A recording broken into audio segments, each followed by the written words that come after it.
අද සියපත් පොකුර අර මහගමසේකරයන් සඳහන් කළ පරිදි පහනින් පහන් දැල්වූ මිනිසෙක් පිළිබඳ කෙරෙන ඉතාම විද්වත් කතා බහක්. එක පැත්තකින් Taman ලද කාව්‍ය ඇසුර, සම්භාව්‍ය සාහිත්‍ය ඇසුර, ඒ වගේම සත්‍යන ඇසුර. මේ සියල්ලත් එක්ක Tamanගේ ඥානය වඩාත් උද්දීප්තියට රැගෙන යමින් මහාචාර්ය ධූරයක් හොබවමින් ඒ ඔස්සේ අපේ කලාකීර්ති සහ සමාජය වඩාත් සාරගර්භ ලෙස අස්වද්දන්නට කැප වුණු උත්තම මිනිසෙක්ගේ නිර්මාණ ක්‍රියාකාරීත්වය පිළිබඳ අපි සියපත් පොකුරෙන් කතා කරන වෙලාව.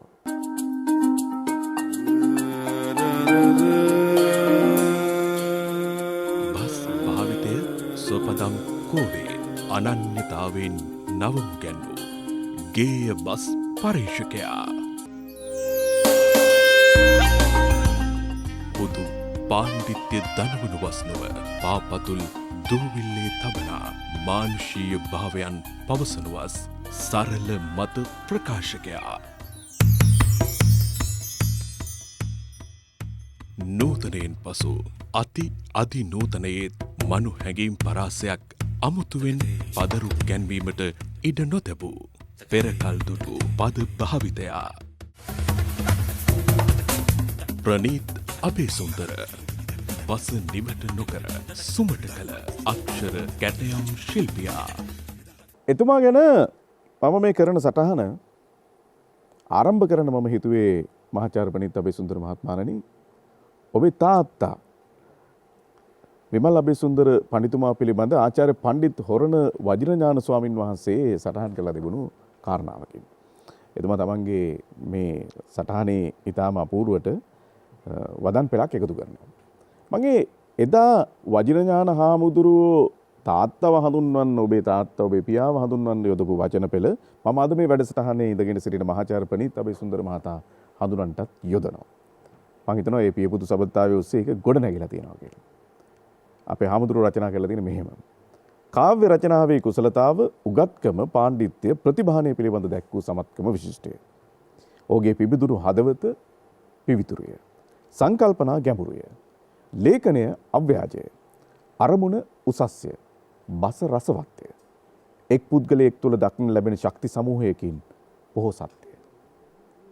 ඒ අවසාන වාක්‍ය ඛණ්ඩය තමයි හරි වැදගත්. එක් පුද්ගලයෙක් තුළ දක්න ලැබෙන ශක්ති සමූහයකින් පොහොසත්ය. මම හිතනවා ඒ ඔබ කියලා. ඊටම ආදරයෙන් පිළිගනු ලබන්නේ. අයිබෝන් මහාචාර්ය ප්‍රනීත් අබේසුන්දර. ශ්‍රී ජයවර්ධනපුර විශ්වවිද්‍යාලයේ මානව අධ්‍යයන අංශයේ මහාචාර්යවරයෙක් විදිහට කටයුතු කරන අතරතුරේදී අපි හැමදාමත් ඔහු විසින් නිර්ණය කරනු ලබන විවිධ සමාජ සංස්ථා පිළිබඳ විමර්ශනයන් අතරේ අද අපි ටිකක් තමන්ගේ පැත්තට හැරිලා තමන් ඇතුලෙන් ගොඩනගෙන සංකල්ප කතා කරන්න බලාපොරොත්තු වෙනවා. ඇත්තටම ඔබ හුඟක් දුර ආපු චරිතයක්. මේ සමාජ ඥානණයට වැදගත් වෙන කරුණු ඔබ අහපව හිතනකොට මොනවද කියලා දකින්නේ? දෙගුරුන්ගේ ඇසුර, ඒ කියන්නේ පෞල් ජීවිතේ, gedara දෙමව්පියන්ගේ මඟ පෙන්වීමයි, ගුරුවරුන්ගේ මඟ පෙන්වීමයි, දහම් පාසල් සහ පාසල් අධ්‍යාපනයත් විශේෂයෙන්ම පොතපත ඇසුරු කිරීම. ඒ කියන්නේ අපේ gedara උපභෝග පරිභෝග භාණ්ඩ කියලා විවිධ දේවල් තිබුණේ නැහැ. හැබැයි හැමතැනම තිබුණේ පොත් තමයි. පොත් සංගරා පත්තර. ඉතින් මේවා පොඩි කාලේ ඉඳලා කියෙව්වා. මේ තේරෙන්නේ නැති වුණත් කියෙව්වා. ඒ වගේම පියතුමා හමු වෙන්නට පැමිණුණු කවියන්, විවිධ උගතුන්, ඒ අයගේ කතාබහ අපිට ඇහුණා. අපි අහගෙන හිටියා. වැඩිහිටියන්ගේ කතාවලට සවන් දෙන්න එක හොඳ නැති වුණත් ඒවා අපිට සවන් නැකුණා. ඒ වයින් අපි හුඟක් දේවල් ඉගෙන ගත්තා කියලා හිතනවා. එතකොට තාත්තාගේ මේ තියෙන සාහිත්‍ය ඇසුරත් එක්කම මහලා තියෙනවා ඔබේ මව්තුමිය ඊටම හොඳින් ගායනා කුසලතා දක්වනවා කියලා. ඔව්, තාත්තා කවි ලිව්වට තාත්තට කවි ගයන්න බෑ. කවි කියන්න බෑ. හැබැයි කවි කියන හැටි කියලා දෙන්න පුළුවන්. ගුවන්විදුලියේ පද්‍යාවලිය කරනකොට මට කියලා තියෙනවා කවි ගායනා කරපු ශිල්පිනීන්ට මේ තාල, විරිත්, වෘත්ත, ඡන්දස් ගැන කියලා දෙනවා. හැබැයි එතුමාට ගයන්න බෑ. හැබැයි තාත්තා ලියාපු කවි අම්මා ගයනවා. ඉතින් විශේෂයෙන්ම හවසට බුදුන් වඳිනකොට ගාථා කියලා, පිරිත් කියලා මනහර හඬින් ඇය ගායන හැටි මතක් වෙනවා. ඉතින් ඔබේ ළමා කාලය, ඒ සාහිත්‍ය, ඒ ඇසුර, මේ සියල්ල අද මේ වගේ ඉසනිකට පැවිච්ච කාල වකවානුවක අහපුව මෙනෙහි කරනකොට ඒ ළමා කාලේ ලැබපු අත්දැකීම් අද දරුවන් එක්ක සංසන්දනය කරන මම කැමති ඔබගේ මේ විමර්ශනය මේ වැඩසටහන මුලින්ම එකතු වෙනවා. අද දරුවන් හරි දක්ෂයි. ඔවුන් ඉන්නේ විද්‍යාව තාක්ෂණයත් එක්ක. ඒ වයින් පිනුම් ගහන කාලයක්. හැබැයි ඔවුන්ට අතහැරෙන කොටසක් තියෙනවා ජීවිතේ. ඒ ඇවිල්ලා සාහිත්‍ය ඇසුර, ජනශ්‍රුතිය ඇසුර. ඒක ගැන මට තියෙන ශෝකයක්. මොකද අපේ ගෙදර හුඟක් පොත් තිබුණා. ඒ හැම පොතක්ම මට කියව ගන්නත් හම්බුනේ නැහැ. තාත්තා මිය ගියායින් පස්සේ මම ගෙදර අනිත් සහෝදර සහෝදරියන්ක කතා කරලා ඒ පොත් පූජා කළා. සංස්කෘත පොත්, හින්දි පොත්, පාලි පොත්, ත්‍රිපිටක ධර්මයේ අදාළ අධ්‍යනාංශ වලට, විහාරස්ථාන වලට මට අවශ්‍යව තියාගත්තා. සමහර ඒවා දිරලා ගියා. ගම් වතුරට අහු වුණා. එතකොට දැන් මම එකතු කරලා තියෙන පොත් තියෙනවානේ. මට තාත්තගෙන් ලැබිච්ච පොත් තියෙනවානේ. දැන් ඒවා අපේ ඊළඟ පරම්පරාවට එහෙම විෂයගෝචර වෙන්නේ නැහැ කියලා හිතනවා. ඒ ඉඳලා මම කල්පනා කරලා තියෙන්නේ මගේ අයවැමෙන් ඒවා පරිත්‍යාග කරනවා. දැනටමත් ඒවා පරිත්‍යාග කරනවා. ඒක පශ්චාත්තාපයක්ද? නෑ. ඒ ඉතින් ලෝකේ ස්වභාවය, මිනිස්යා යන ගමනේ විදිය තමයි. හැබැයි ඉතින් ජීවත් වීමේ කලාව ශිල්පය ප්‍රගුණ කරන්න නම් අනිවාර්යයෙන්ම සාහිත්‍ය සෞන්දර්ය කලාවල ඇසුර තිබිය යුතුමයි. මිනිසෙක් හිතන පතන විදිය මේ මිනිස්සයා කාලානුරූපව වැඩිහිටියෙක් බවට පත් වෙච්චි වෙනස් වෙනවා. අර පාසල් යන දරුවා හිතපු විදිය නෙමෙයි විශ්වවිද්‍යාල මට්ටමේ ඉන්න තරුණයා හිතන්නේ. ඊට පස්ව අද ඔබ හිතන විදිය ඊට වඩා හාත්පසින්ම වෙනස්. අද මේ වැඩසටහනේ කරුතක් තමයි ඔබ එදා හිතපු විදිය පිළිබඳ යම් ආකාරයක අරුත් දැනවීම. එතනදී අපිට මේ වැඩසටහනට එකතු කරගන්න පුළුවන් වෙන ඔබ විසින් රචිත පළමු ගීතයක් හැටියට අපි එකතු කරගන්නවා මහාචාර්ය සනත් නන්දසිරි සූරීන් ගායනා කරන වරදක් කළත් හිතකින් නොවේ කියන ගීතය. ඔන්න දැන් පුළුවන් අර තරුණ යුගයේ විශ්වවිද්‍යාල යුගයේ තමන්ගේ සිතුවිල්ල ගැන ටිකක් කතා කරන්න. මගේ ජීවිතේ මට අත දුන්නේ සනත් නන්දසිරි මහත්මයයි මල්කාන්ත නන්දසිරි මහත්මයයි. ගීත ලෝකෙට එන්න අත දුන්නේ රෝණ සිරිවර්ධන මහත්මයා. විශිෂ්ට ශ්‍රේණියේ සරල ගී වැඩසටහන් වලට තමයි එතුමා අපේ ගීත ගායනා කරේ. ඒවට උදව් කළේ මල්කාන්ත නන්දසිරි මහත්මිය. මම හිතනවා මහාචාර්ය සුනිල් ආරියරත්න, ප්‍රේමකීර්ති දාල්විස් වගේ තව බොහෝ රචකයන්ගේ මුල්ම ගීත ගායලා තියෙන එතුමා. ඒ අතදීම ගැන කුළුණු බරව මතක් කරන්නටත් ඕනේ. හුඟක් මට හම් වෙලා තියෙන ගීත සනත් නන්දසිරි කලාකරුවාණන් විසින් పూర్ව නිර්මිත තනු. මේ ගීතයත් මුලින් තනුවක් නිර්මාණය කළා මේ සර්පිනාව වයමින් කිව්වා මේකට ගීයක් ලියන්න කියලා. එතකොට මේ ඒක අහඹු අවස්ථාවක්. ඒ වගේ මම ආධුනික අවස්ථාවක තමයි තත්ත්වය ලැබුණේ. ඉතින් මේ ලිව්වට පස්සේ අල්කයන්න කියන්න අමාරුයි කියලා කිව්වා. වරදක් කළත් දැන් ගීතවලදී සුකෝච්චාරණය කියලා එකක් තියෙනවනේ. ඒ කියන්නේ අල්කයනු අල්තයනු වගේ අගට තියෙනකොට ගයන්න අමාරුයි. මං කිව්වා මෙතන තමයි නේද ගීතේ තියෙන්නේ, කොහොම හරි ගායලා බලමු කියලා. ගීතේ අලංකාර වුණා. මට මතකයි මේ වගේ වාදක මණ්ඩල සහෝදරු හිටියේ උපාලි සන්නස්කල කියන වාද්‍ය ශිල්පියා තමයි ගිටාරයෙන් ඒ අර මනහර ඛණ්ඩය වාදනය කරේ. ඉතින් මේ ප්‍රේම ගීතයක් තමන්ගේ අත්දැකීම්, අනුන්ගේ අත්දැකීම්, සමාජ අත්දැකීම් පරිකල්පනයේ නිර්මාණය වෙන දේවල්. ඉතින් මේවා ඇතුලේ පෞද්ගලිකත්වය තියෙනවා, අපෞද්ගලිකත්වය තියෙනවා. ඉතින් කෙසේ වුණත් මිනිස්යාගේ හැඟීම් කියන එක, සිතුවිල්ල කියන එක, ඒකට වචන දෙන්න අමාරුයි. ආදරය, කරුණාව, තණ්හාව සියල්ල අල්ලලා බැඳ ගන්න උත්සාහ කරනවානේ අපි තරුණ කාලේදී. දැන් අපි බැඳගෙන තියෙන, අල්ලගෙන ඉන්න දේවල් අතහරින්න උත්සාහ කරන වෙලාව. ගීතයේ ගැඹුරට අපි යමු. ඒ ගීතය අඩංගු වෙලා තිබෙන තැන් පිළිබඳව අපි ඔබට විස්තර කරන්න බලාපොරොත්තු වෙනවා. ඉතින් මහාචාර්ය සනත් නන්දසිරි සූරීන් තනු නිර්මාණය කරලා පෙර සැකසූ තනුවකට මහාචාර්ය ප්‍රණීත් අබේසුන්දරයන් රචනා කරන ලද ගීතය එතුමා හරි රහට ඒ යුගයේ ගායනා කළා. ඒ තැන් පිළිබඳව අපි සටහන් එකතු කරමු. දැන් අද උදාහරණ කොට අපි ඉන්දික ලියනගේ සහෝදරයට ආරාධනා කරන්නේ මේ රසය යලි ස්මරණය කරන්න.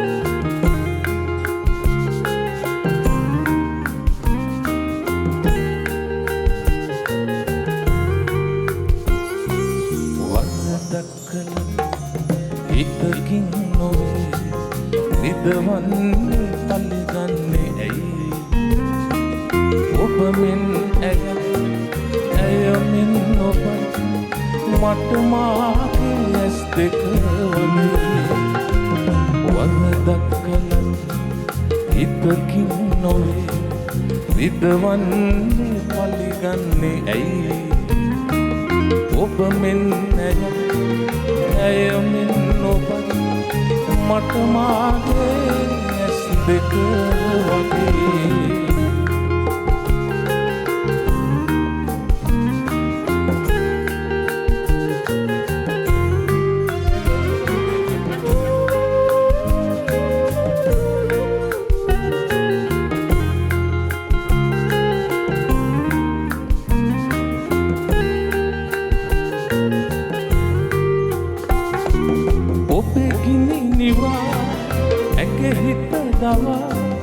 අප එක් වෙලා කුමටදෝ ඔබ ගිනි නිවා ඇග හිත දවා අප එක් වෙලා කුමටදෝ වෙනසක් නොවී මගේ සතින් විසලන්න කොයි කඳුළුදෝ වරදක් කළත් හිතකින් නොවේ විදවන්නේ පලිගන්නේ ඇයි ඔබ මෙන් ඇය මෙන් ඔබ මට මාගේ ඇස් දෙක වගේ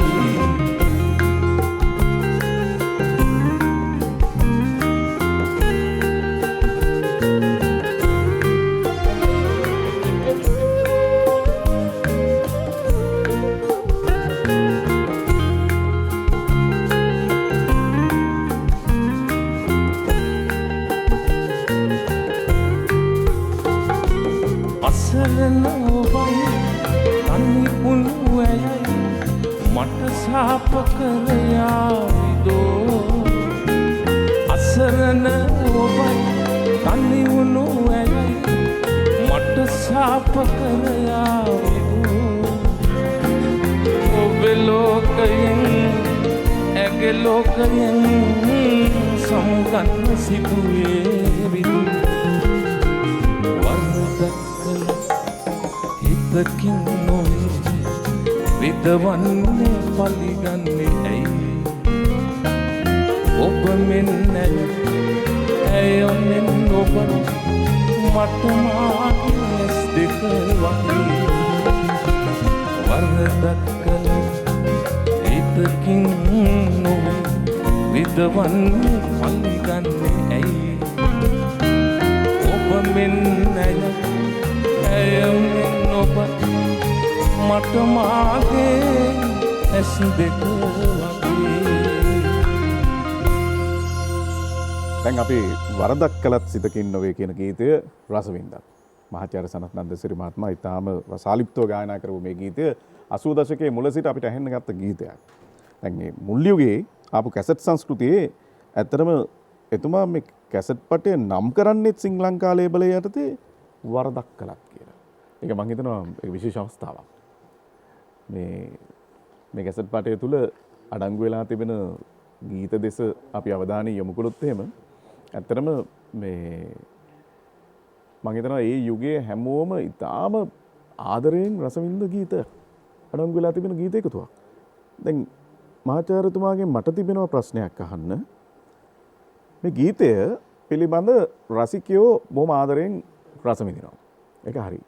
හැබැයි විචාරකයෝ සහ විවිධ මත දරන්නන් මේ ගීතය පිළිබඳ යම් ආකාරයක පරස්පර මත ගේනවා. ඔබ මෙන් ඇයත් ඇය මෙන් ඔබත් මට මාගේ ඇස් දෙක වගේ කියන. මේකට විවිධ අරුත් සපයනවා. ඒ නිසා රචකයාගේ අරුත සියල්ලටම වඩා ප්‍රබලයි. මෙහෙමයි පහුගිය සන්ධියේ මේ නිලියක්ද මේ ගැන විවේචනයක් කරලා තිබුණා. මට හිතුණා ඒ නිලියට මනුස්සකම මනුස්ස හැඟීම් කියන එක නොවැටහි තමයි ඒ විවේචනය කළා තිබුණේ. මේ ගීතය ඇත්තටම ප්‍රේම ගීතයක්. මේකේ මේ මව සහ ලේලි එහෙම කතා මොකුත් නැහැ. ඒක මේ පස්සේ මේ ආරෝපණය කරාපු දෙයක්. මේකනේ ඇස් තියෙන්නේ බලන්නනේ, කන් තියෙන්නේ අසන්න. හරිද? එතකොට ඇස් වලට අපි කොච්චර රූප දකිනවද? කන් වලින් මොනතරම් මිහිරි හඬවල් නාද අහනවද? හැම එකකින් බැඳෙන්නේ නැහනේ අපි. හරිද? එතකොට එක තැනකම ඇහැ රැඳින්නේ නැහැ. කනත් එක තැනම රැඳින්නේ නැහැ. ඒ නිසා මේ ගීතය ලියලා තියෙන්නේ යුවතියන් දෙදෙනෙකු ගැන. යුවතියන් දෙදෙනෙකු ගැන. එතෙක් හිත තැන ගැලෙනවා, සම තැනින් ගැලවෙනවා. ඔව්. ආයෙත් තව තැන ගැලෙනවා. ස්වභාවය නානත්ත කායා නානත්ත සංඥා. එක එක ශරීරවල එක එක සංඥාවල්. එහෙම තමයි ලෝකයේ මනුස්ස ස්වභාවය. මේක නෑ කියලා කියනවා නම් ඒක ව්‍යාජයක්. ඉතාම අපූර්ව කතාවක්. දැන් කලාව සෞන්දර්ය මේ ගැඹුරු සංවාද අපිට වැදගත් වෙන්නේ, මේ කතිකාවන් වැදගත් වෙන්නේ මෙන්න මේ අවබෝධය උදෙසා කියලා මම විශ්වාස කරනවා. දැන් මම කැමති මේ විශ්වාසයට මහාචාර්යතුමාගේ තහවුරු කිරීම එකතු වෙනවා. ඇයි අපිට කලාව සාහිත්‍ය වැදගත් වෙන්නේ? ඔබතුමා දකින්න විදිහට. මේ කාලේ හුඟක්ම වැදගත්. හුඟක් අය හුදකලයි. හුදකලාව පාළුවේ එකලාවේ ඉන්නකොට මේ සමහර අයට ජීවිතේ ගත කරන විදිය තේරෙන්නේ නැහැ. මේ ජීවිතය කියන්නේ කුමක්ද කියන කාරණේ වටහා ගන්නත් බෑ. සමහර අය හරිම මේ ආතතියෙන් පෙළෙනවා. එතකොට ආතතියට හොඳම චිකිත්සාවක් තමයි සංගීතය.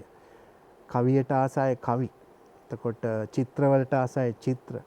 රූප මාධ්‍යයට කැමති සිනමාකරුවන් එහෙම වේදිකාවේ අප්‍රමාණව අංග තියෙනවානේ. එතකොට අපේ රටේ තියෙන එක ප්‍රශ්නයක් තමයි කුඩා කාලේ ඉඳලා දරුවන්ට චිත්‍ර නරඹන්න, මූර්ති නරඹන්න දෙන අවකාශය බොහොම මදි. ඊටාම හොඳ ගීත සහ ඊටාම හොඳ සංගීත ඛණ්ඩ මියුසික් කියන එක, මියැසිය සංගීතය, ස්වභාවිත සංගීතය කියලා තියෙනවානේ. ඒක ගැන සරච්චන්ද්‍රයන් කියන්නේ, අමරදේවයන් කියන්නේ මේ වචන නැති උසස් රසිකත්වයක් කරා යන සංගීතයට සවන් දෙන්න ඕනේ. ඒක නටනටා කරන එකක් නෙමෙයි. දඟල කරන්නේ නැහැ. වාඩි වෙලා හරියට භාවනා කරනවා වගේ තැම්පත්ව අපි විඳින්න ඕනේ. එතකොට මේ ස්නායු රුධිරය උද්දීපනය වෙනවා, පිරිසිදු වෙනවා. එහෙම තමයි ඉන්දියාව වගේ මහා රටවල් මේ ඒ වගේ බටහිර මේ මහා සම්ප්‍රදායන් ගොඩනැගුවේ. අපි මේ පුංචි දූපතක මිනිස්සුනේ. අපි මේ හැම තැනින්ම මේ අතරමං වෙච්ච තැනක්. හැබැයි පහුගිය සත වර්ෂයේ ඉඳලා මහා කලාකරුවෝ උත්සාහ කළා මේ තැනට ගේන්න. ඒක අපි යම්කිසි මට්ටමක ගොඩනැගුවත් පස්සේ කාලේ දැන් මගේ ජීවිතේ වුණත් මගේ තාත්තා නියෝජනය වෙන්නේ විදග්ධ සංස්කෘතිය කියන එක. මට එතුමා කියලා තියෙනවා ගුවන්විදුලියේ එතුමා ගීත අනුමත කරන පරීක්ෂකවරයෙක් හැටියට වැඩ කරද්දී ඇතැම් ගීත රචනා පියා ළඟට යන්නේ. මට කතා කරලා කියන මොනවද මේ ලියන්නේ? මෙහෙමද ලියන්නේ? මේවද ගීත කියලා අහනවා. මොකද එතුමාලා බලාපොරොත්තු වෙච්ච අර විදග්ධ සාහිත්‍ය, මිනිස්යාගේ ගැඹුරු හැඟීම්, ඒව ලස්සනට කියන භාෂාව ඉගෙන ගන්න කියලා කිව්වේ. දැන් ඔබ ඔය සඳහන් කරන කලාව, කලාවේ හැසිරීම, සාහිත්‍යකරණය මේ සියල්ල අපි ශරීරය තුළට එකතු කරගන්න, අපේ මනසට එකතු කරගන්න කාරණානේ. එතකොට මේ මනස මගින් ආයෙ එළියට එනවා පුද්ගලයා විසින් කරන ලද නිර්මාණ. කවි ලියනවා, ගීත ලියනවා. මේ කවිය, ගීතය මේ වාගේ බිහිවීම ඒ මනසේ මොන වගේ ක්‍රියාකාරීත්වයක්ද ඔබතුමා දකින විදිහ? හැම විටකම බොල් නිසරු අත්දැකීම් වචන භාවිත කරන්නේ නැතුව මිනිස්සුන්ගේ ජීවිතය ප්‍රීණනය කරන, සතුටටපත් කරන, ජීවත් වෙන්න රුකුල් දෙන, ජීවිතය වටහා ගන්න පුළුවන් සහ ඇද වැටෙනකොට නැගිටින්න පුළුවන් ශක්තියක් කවියට, ගීතයට, සංගීතයට තියෙනවා. මම හිතන්නේ ඒ වගේ දෙයක් ස්පර්ශ කරනවා නම් හුඟක් හොඳයි. දැන් මම පියාගේ විදග්ධ සංස්කෘතිය, දැන් එතුමා තමයි දොළ ළඟ ගුරුපාර දිගේ ලිව්වේ. ඒ ජනප්‍රිය සංස්කෘතියට ආවා 952. දැන් මම කෙලින්ම හසු වෙන්නේ ජනප්‍රිය සංස්කෘතිය, පොපියුලර් කල්චර් කියන එක ඇතුලේ තමයි මම එළියට එන්නේ. අනිත් එක දැන් ඔබේ අධ්‍යාපනය ලැබුත් එහෙම කොළඹ තදාසන්න ජනප්‍රියම පාසල් තුල ඔබ අධ්‍යාපනය ලබන්නේ. ඔව්. හැබැයි පාසලේදීත් අපේ ගුරුවරු අපිට මඟ පෙන්වන්නේ හැම විටකම විදග්ධ සංස්කෘතිය ඇතුළේ යන්න කියලා. කොළඹ ආනන්ද විද්‍යාලය. ආනන්ද විද්‍යාලයේදී දිව්‍යාගාය සස්‍ය හාමුදුරුවෝ, හබරකඩ ඉන්දරතන මේ හාමුදුරුවෝ, අර්ජුන රණතුංගගේ මව තමයි අපේ අන්තිම පන්ති බාර හිටපු ගුරු මාතාව. ඇය එහෙම හරියට මේ මඟ පෙන්වනවා අපිට. මේ එකට හිටපු කණ්ඩායමක වැඩ. ඊළඟ ගීතය අහන්න විඳලා ඉස්සෙල්ලා මේ ආනන්දේ එකට හිටපු කණ්ඩායමේ සහෝදරයන්ගේ කටයුතු පිළිබඳව මේ වගේ සටහනක් එකතු කරලා යෑම හරි වැදගත්.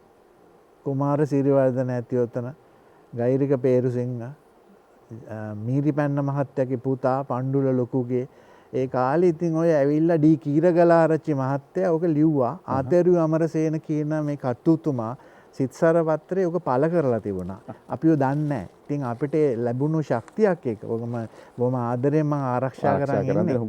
කොච්චර පැරණි වටිනාකමක් ඒ තුල තියෙනවද? හරි.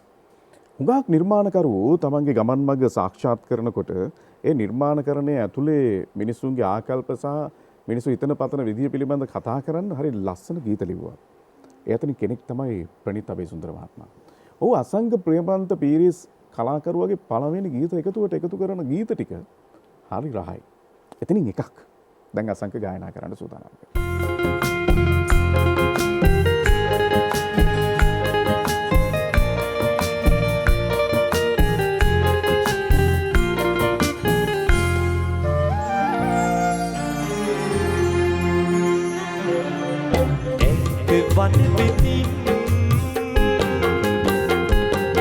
දුරසීද කඳු මතින් ඈත වන පිටින් දුරසීද කඳු මතින් ඉරබඩු තරුවේ සිනාම් ඇසී දුක හිතෙනවා හෙන්දේ කවුරුද මට සීවෙන් කවුරුද මට සීවෙන්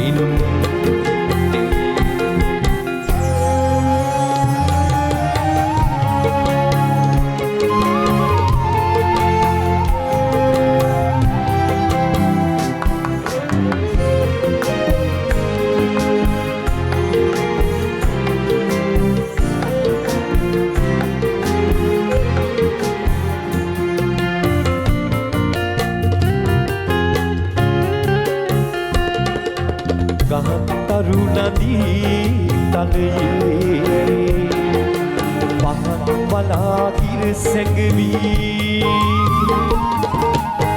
සඳ කවි කියනා විලි මා හඬවන්නේ කවුරුද ඈත වන පිටින් දුරසීත කඳු මතින්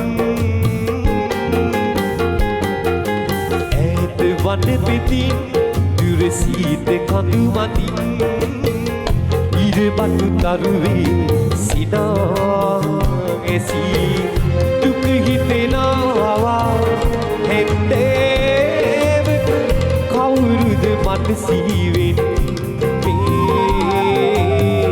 කවුරුද මට සීවෙන්නේ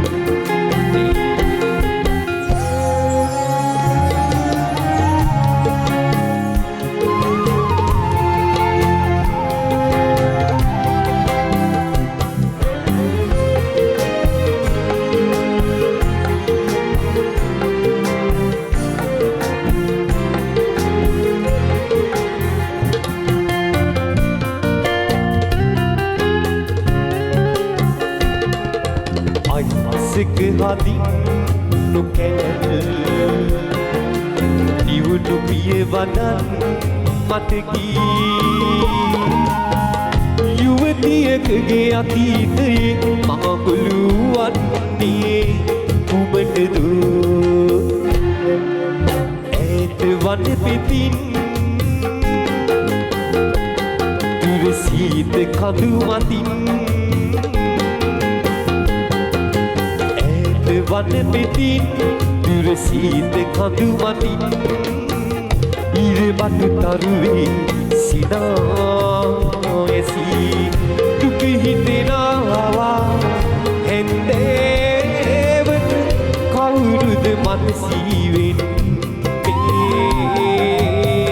කවුරුද මට සීවෙන්නේ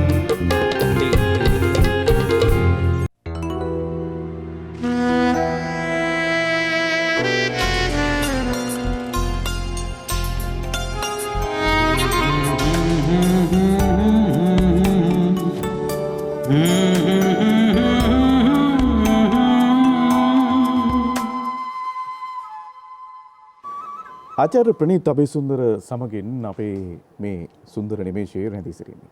අපි කතා කරන්නේ නිර්මාණකරණය ගැන. එතුමගේ ජීවිතයෙන් එළියට පොළා පැනපු බොහෝ අදහස් පිළිබඳ. ඈත වනපෙතින් ගීතය ඇතුළේ මම හිතනවා ඒ පරිචයක් ලැබපු දාර්ශනික සිත්තම් තුළ අපිට නවතින්න පුළුවන් කියලා. මේ මට හිතෙන හැටි මහාචාර්යතුමා. දැන් ඔබ මුල් කොටසේ ඔබ රචනා කරන දුක හිතෙන හැන්දෑවක කවුරුද මට සීවන්නේ කියලා. ඔබ ඊළඟ කොටස් වලට එනකොට ඔබ ලියනවා පහන් වලා ගිර සැඟවි සඳ කවි කියනා වැනි මා හඬවන්නේ කවුරුද?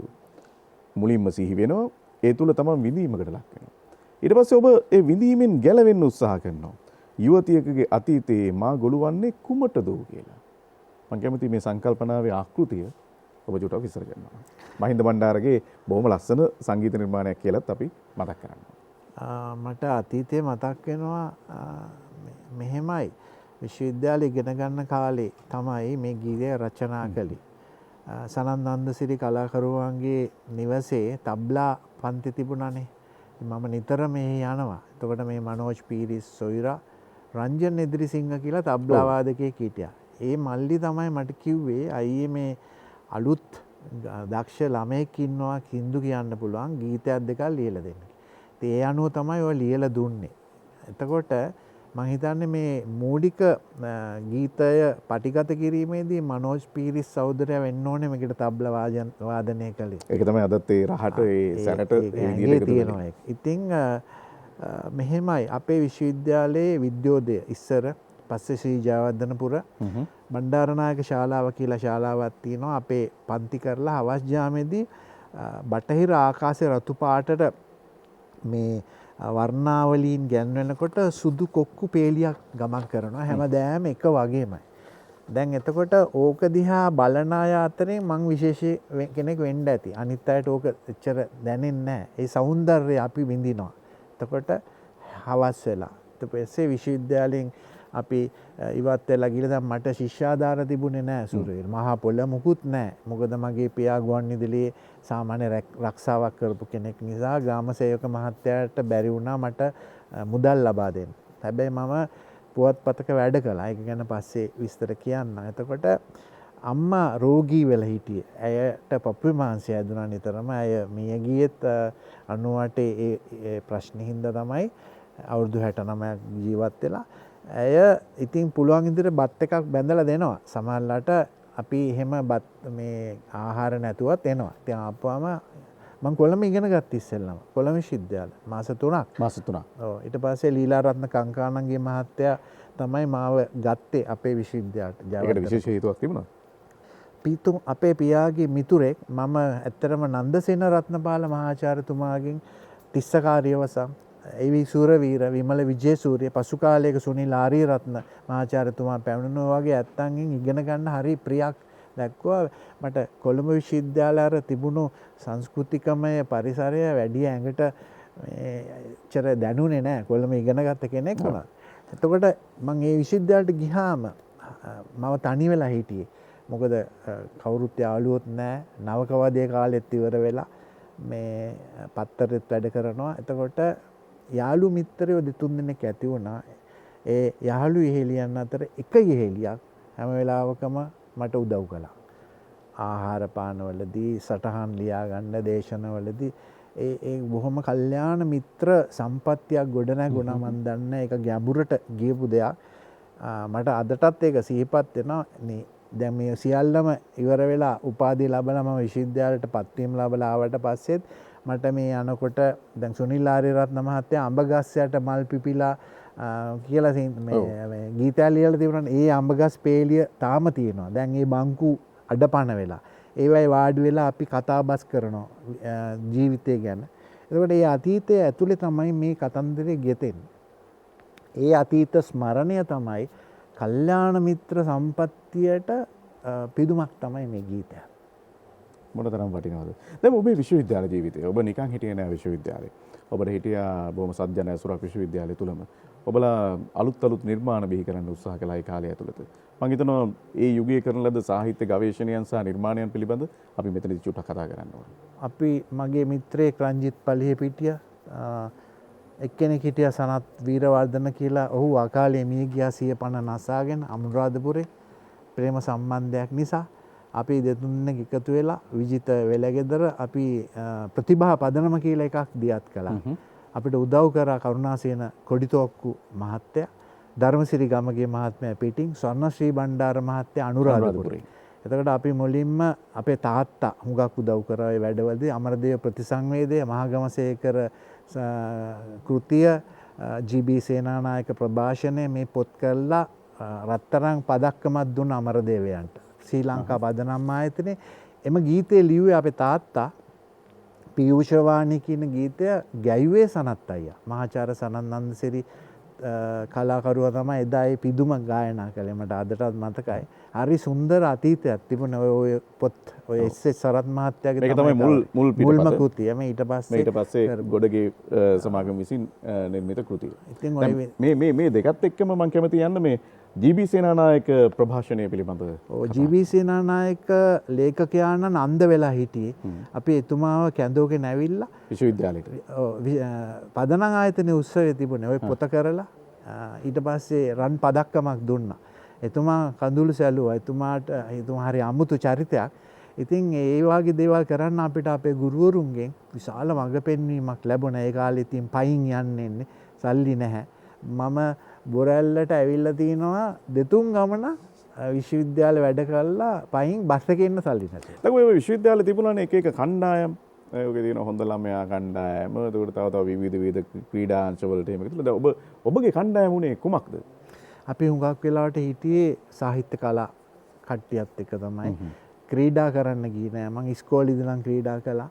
ඔය අපේ විශ්වවිද්‍යාලයට එහා පැත්තේ තියෙනවා සසුන සෙනසුන කියලා එකක්. එතන හිටිය උත්තම සාදු කියලා කෙනෙක්. ඒ සාදු මගේ ජීවිතේ මතක් කරන්න ඕනේ පොඩි කාලේ හුඟක් මඟ පෙන්නපු කෙනෙක්. ඒ කියන්නේ හොඳ ළමයා සංවිධානය කියලා එකක් තිබුණා. ඔය මත්පැන් මද්‍රව්‍ය වලින් වැළකීලා සීල් සමාදන් වෙලා එහෙම එකක් ගොඩනගලා තිබුණා. ඒ වයින් පස්සේ මහා ඉංජිනේරුවෝ වෛද්‍යවරු බිහි වුණා. මමත් ඒ ගොඩේ හිටියා ඒ කාලේ. කොයිතරම් වටිනවද?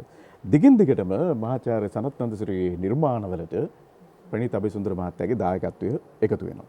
මගේ අතේ මේ තියෙන්නේ 80 දශකයේ ලිදුටු ආදර සැමරුම් කැසට් පටය. දැන් මේ ඡායාරූප එකිනෙක අපි නරඹනකොට මහාචාර්ය සනත් නන්දසිරි මහත්මයාගේ තරුණ ජීවිතයේ සිට මැදිවිය දක්වා එන ඡායාරූප පෙළකුත් මේ සමගින්ම එකතු වෙනවා. මේ කැසට් පටේ අඩංගු වෙලා තිබෙන එක ගීතයක් තමයි මුළු ලොව මගෙන් අසාවි ඔබ ගැන කුමක් කියම්දු, මගේ සිත මගෙන් අසාවි ඔබ ගැන කුමක් කියම්දු.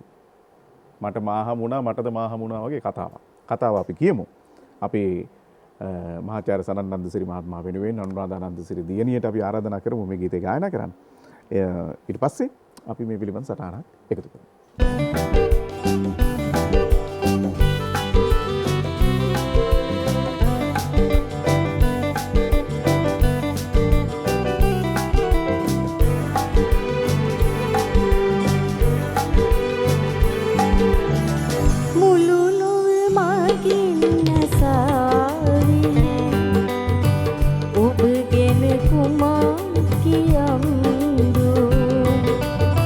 මගේ හිත මගේ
කුමා කියයිද මුළුළුව මගින් අසාවි ඔබ ගැන කුමා කියම්ද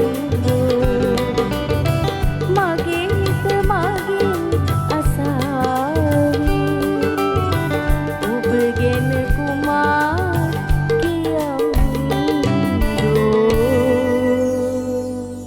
මහාචාර්ය ප්‍රනීත් අබේසුන්දර මහත්මයා සමග අපි සියපත් පොකුරේ මේ රැඳෙන නිමේෂය මොහොතින් මොහොත අපේ හිත ඇතුළට හැඟුම් සමුදායක් පුරවනවා. ඒක නිර්මාණකරණයේ තිබෙන ශක්තියින් වල විදාලෑමක්. දැන් මුළුලෝ මගෙන් අසාවේ ගීතය අපි අහගෙන ඉන්නකොට අපිට මතක් වෙන්නේ අර මුල් ගීතයේ තිබෙන සංවාදය. මේක පිරිමි හදක් සහ ආදරය කරන ලද ගැහැණියක් අතර ඇතිවන සංවාදයක්යි මට හැඟෙනවා. මේ හිත් අතර කතාන්තරය. ඔබ කොහොමද මේක අරුත් ගන්නවන්නේ? මේ ගීතයත් ඇත්තටම තනුව මුලින් නිර්මාණය කරන ලද ගීතයක්. ඒ කියන්නේ මහාචාර්ය සනත් නන්දසිරි මහත්මයා මේ තනුව නිර්මාණය කළාන් පස්සේ ඔබතුමාව දැනුවත් කරනවා මෙහෙම එකක් තියෙනවා. උගා වෙලාට දැන් විශ්වවිද්‍යාලේ ඉගෙන ගන්නකොට අනිවාර්යෙන් හැමදාම වගේ යනවා. ඒ නිවසට. ඒක නිකන් ගුරු නිවසක් වගේ, ගුරු ගෙදරක් වගේ. පිපාසය සංසිඳෙනවා, බඩගින්න සංසිඳෙනවා. මට මතකයි 83 ගිනිගත්ත වෙලාවේ මම විශ්වවිද්‍යාලේ ඉඳලා පයින් ආවා සනත් අයලා ගෙදරට. එතකොට නුගේගොඩ පදිංචිලා ඉන්නේ. නුගේගොඩ දුම්රිය පටුමා එතකොට ඉස්සරහා හිටියා දෙමළ ජාතික පවුලක්. සනත් අයියා හරි යෝධයෙක් වගේ. එතකොට ඒ අයට කරදරයක් වෙන්න වගේ ගියා. සනත් අයියේ සියලු දෙනාම ඇතුළට දාලා තමන්ගේ නිවසේ රඳවලා නුගේගොඩ පැත්තේ ලොකු චණ්ඩි වගේ කට්ටිය ආවා.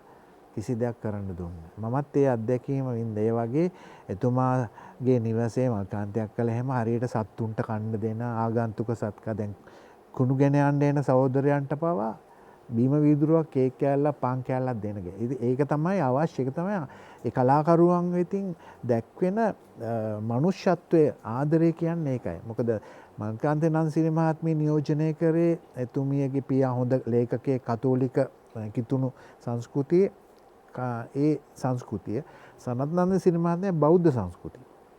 මේ දෙකේ සංකලනය කොහොමද ඉන්නේ? ඒක ඇතුලේ ගලා යන ආදරේ කරුණාව තමයි තිබුණේ. ඉතින් හැම වෙලාවෙම තනු නිර්මාණය කරද්දී බොහෝ වෙලාවට අපි ඉන්නවා. මම ප්‍රියානන්ද විජේසුන්දර, සුනිල් ගුණවර්ධන නිතර ඇසුරේ ධර්මරත්න පෙරේරා පස්සේ කාලෙකම.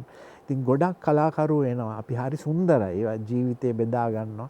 එතකොට අර සමහරවල්ලාට තනු නිර්මාණය කරන්නේ මේසට තට්ටු කර කර කියලා හම් කර කර මේ මුමුණ සමහරවල්ලාට සර්පිනාව වයමින්.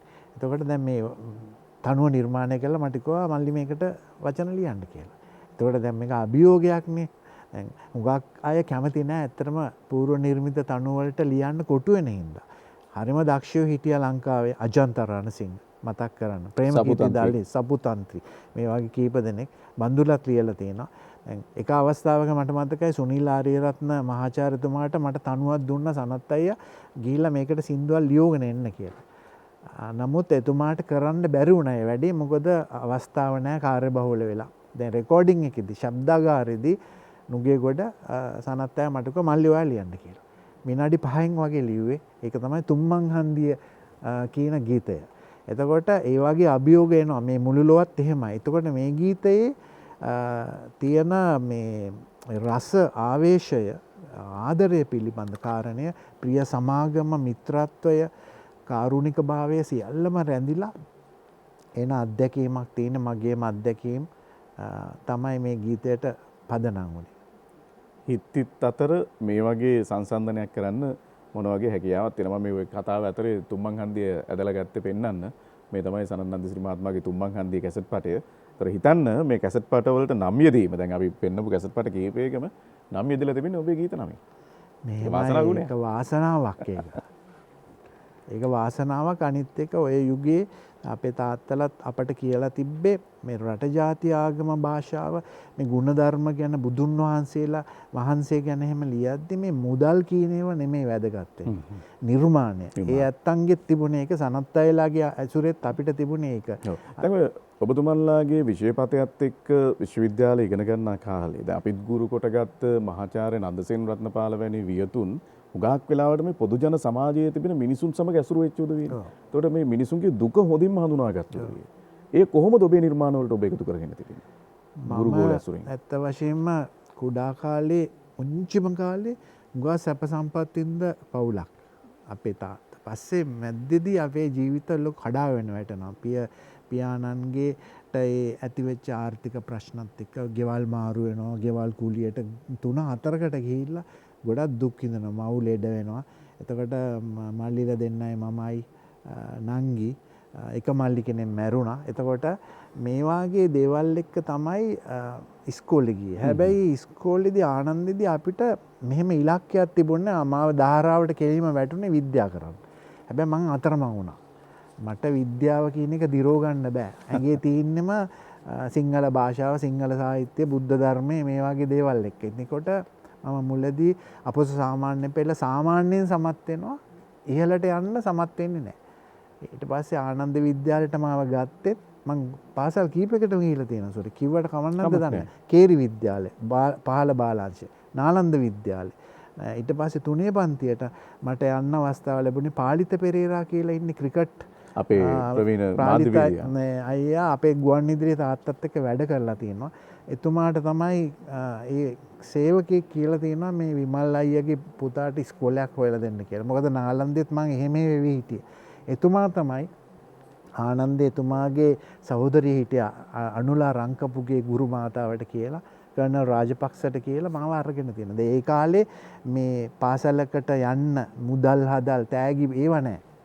ඒ කොමරේ වාසනාව පෑදුනා. එතකොට ටීඑස් හේමකුමාර කියලා මහත්තයෙක් හිටියා. එයා වෙසක් කාඩ් වලට කවි ලිව්වා කෙනෙක්. ඔබට මතකද දන්නේ නැහැ ඉස්සර.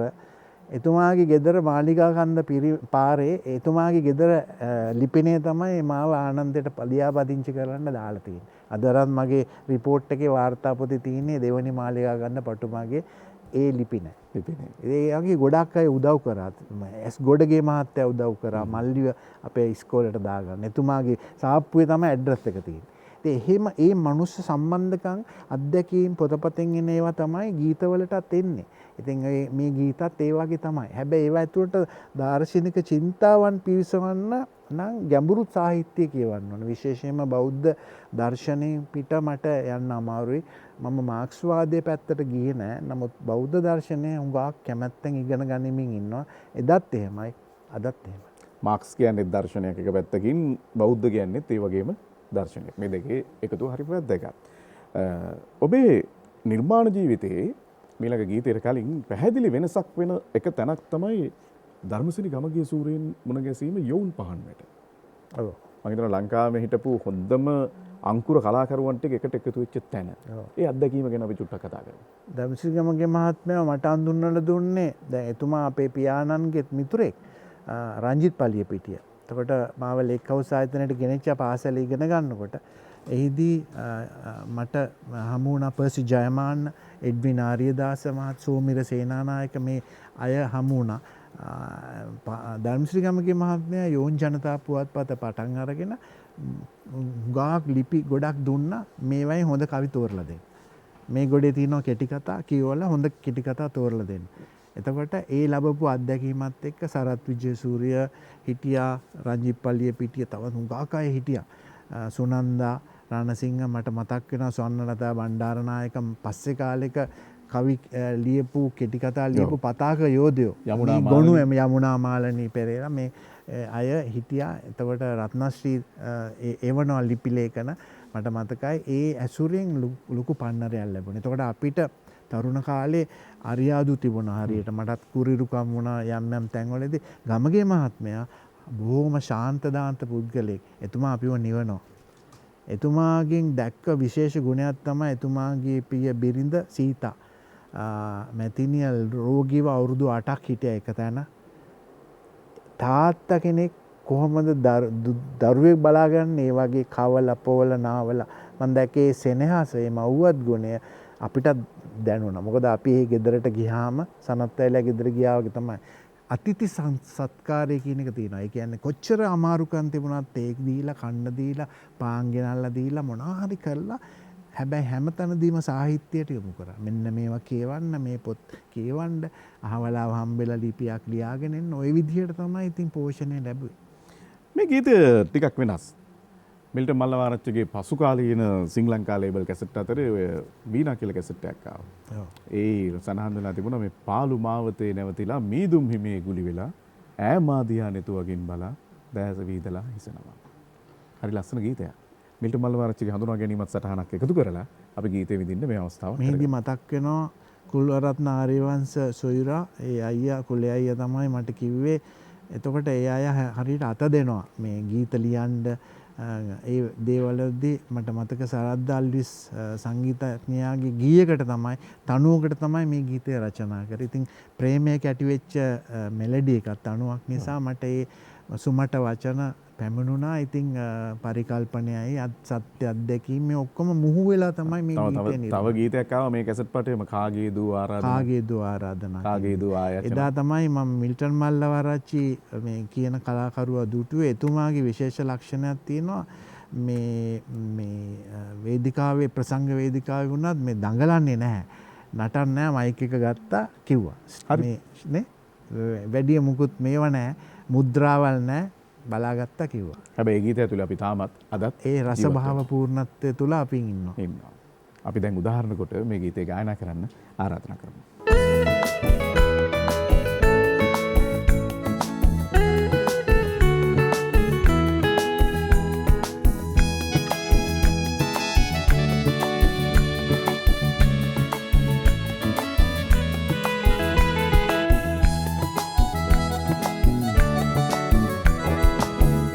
මාවතේ නැවතිලා මීදුම් හිමේ ගුලි වෙලා ඈ මා දිහා පිටුවකින් බල බලා දැත විහිදලා ඉසනවා. පාළු මාවතේ නැවතිලා මීදුම් හිමේ ගුලි වෙලා ඈ මා දිහා පිටුවකින් බල බලා විහිදලා ඉසනවා. දීන් සිරුවේ ලං වෙලා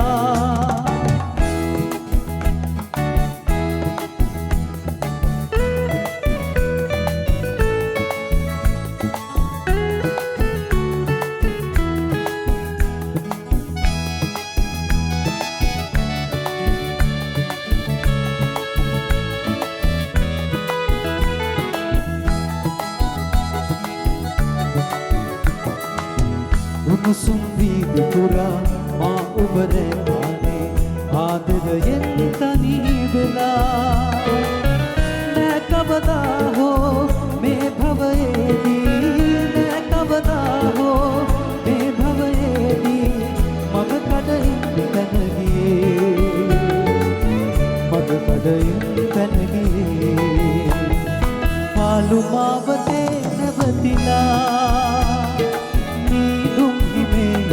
වෙලා ඈ මා දිහා පිටුවකින් බල බලා දැත විහිදලා ඉසනවා. දීන් සිරුවේ ලං වෙලා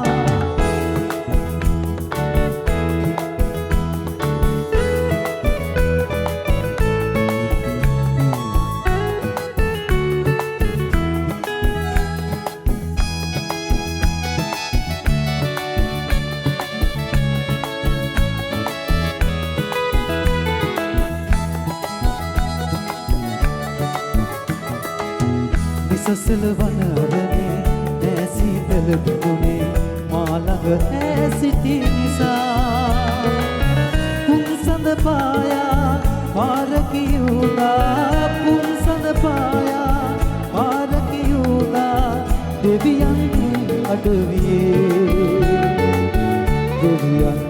අඩවියේ පාළු මාවතේ නැවතිලා ගුලි වෙලා ඈ මා දිහා පිටුවකින් බල බලා දැත විහිදලා ඉසනවා. සිරුවේ ලං වෙලා දැත විහිදලා ඉසනවා. සීරුවේ ලං වෙලා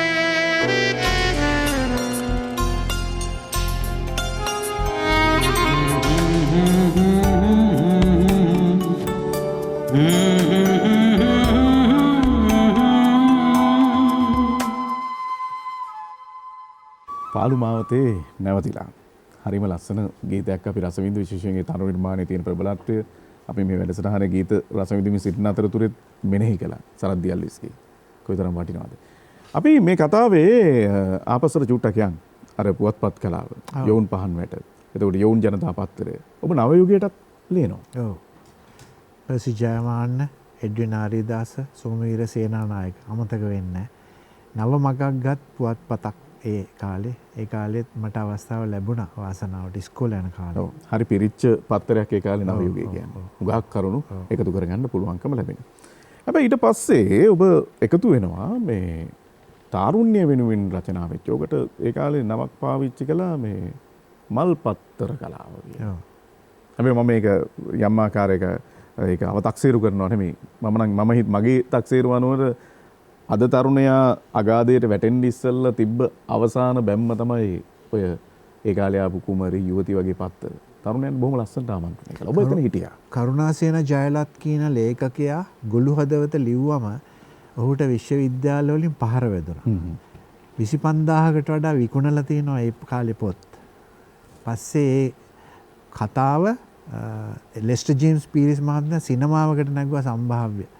එතකොට මේ ලංකාවේ තිබුණ ඒ ගැටුම දැන් ජෝතිපාලයන් මිය ගිය දවස මට මතකයි එතුමාගේ අවසාන කටයුතු වෙලාවේ ජනගඟක් කොළඹ සුසාන භූමියට ගලපු වෙලාවේ ප්‍රේම් දිසානායක විචිත්‍ර පත්තරේ මට මතක ලියෙව්වා ලිපියක් සරත් අමුණුගම කියන ආචාර්යතුමා පස්සේ දේශපාලනයට පිවිසුන එතුමා සංස්කෘතික බලකණුවේ කතාව. ඔව් බිඳ වැටුණ මේ ඇද වැටුණ සංස්කෘතික බලකණු කියලා. මේකට ලොකු ප්‍රහාරයක් එල්ල වුණා එදිරිවීර සරච්චන්ද්‍ර රජී සිරිවර්ධන වැනි අතට. මොකද ඒ කාලේ මේ විදග්ධ සංස්කෘතියයි ප්‍රබුද්ධ සංස්කෘතියයි ජනප්‍රිය සංස්කෘතිය අතර ගැටුමක් තිබුණා.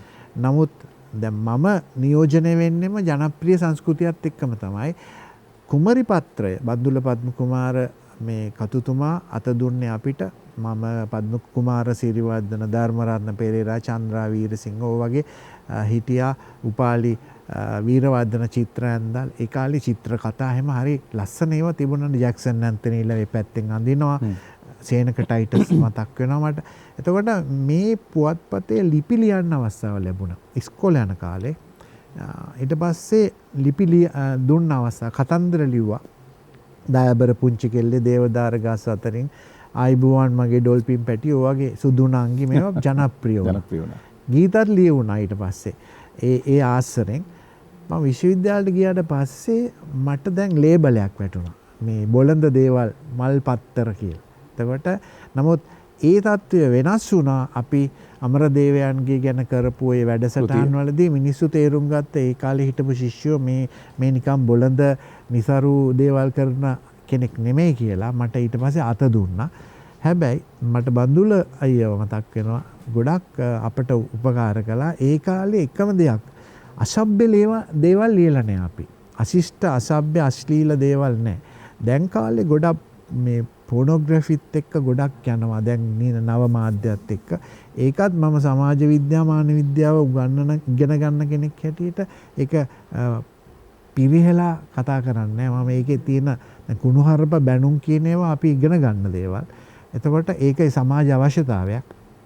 එතකොට මේ தත්ත්වයක් එක්ක තමයි ඒ පුවත්පත් කලාවෙන් විශ්වවිද්‍යාලය අධ්‍යාපනයට ඇවිල්ලා මගේ ගමන් මාර්ගය වෙනස් වුණේ. ඊට පස්සේ යුවති පත්තරේ මට අරලිය වලට නම් ලියන්න බැරි වුණා වගේ තමයි මතක. හැබැයි හරි සුන්දරයි කතන්දර. කතා කලාව ඉගෙන ගත්තා. ඒ කතා කලාව ඉගෙන ගැනීමට ධර්මශ්‍රී ගමගේ ස්වර්ණශ්‍රී බණ්ඩාර වගේ අය මට මඟ පෙන්වුවා සෝමවීර සේනානායකයන්. මොකද ඊට පස්සේ විශ්වවිද්‍යාලෙදි මම ලේඛකත්වය හා sannivedanaye පශ්චාත් උපාධි පාඨමාලාවක් හැදෑරුවා. පන්ති පළවෙනියා වුණා. එතකොට දැන් එතනට ඇවිල්ලා හිටියා ලොකු ලොකු ලේඛක අය පන්ති ඉගෙන ගන්න. දැන් අපි හිටියේ අර බොළඳ පත්තර කලාව කියලානේ අපිව ලේබල් කරලා තිබුණේ. සම්පූර්ණයෙන්ම මේ අදහස ඊට පස්සේ වෙනස් වුණා. මේ මිනිස්සයා වෙනස් මිනිස්සෙක් කියන එක. වෙනස් කෙනෙක්. ඒ වෙනස සම්මානනීය සාහිත්‍යකරණයක් වෙනුවෙන් වෙන වෙනවා. ඔබ ලියූ බොහෝ කෘතීන් වලට ඉතාම විශිෂ්ට ගණයේ ඇගීම් ලැබෙනවා. මෙතන ඔබේ පළමු ගීත සංග්‍රහය සංගීත පාණ්ඩ. මම කැමති මේ ගැන සටහනක් ඔබ එකතු කරනවා.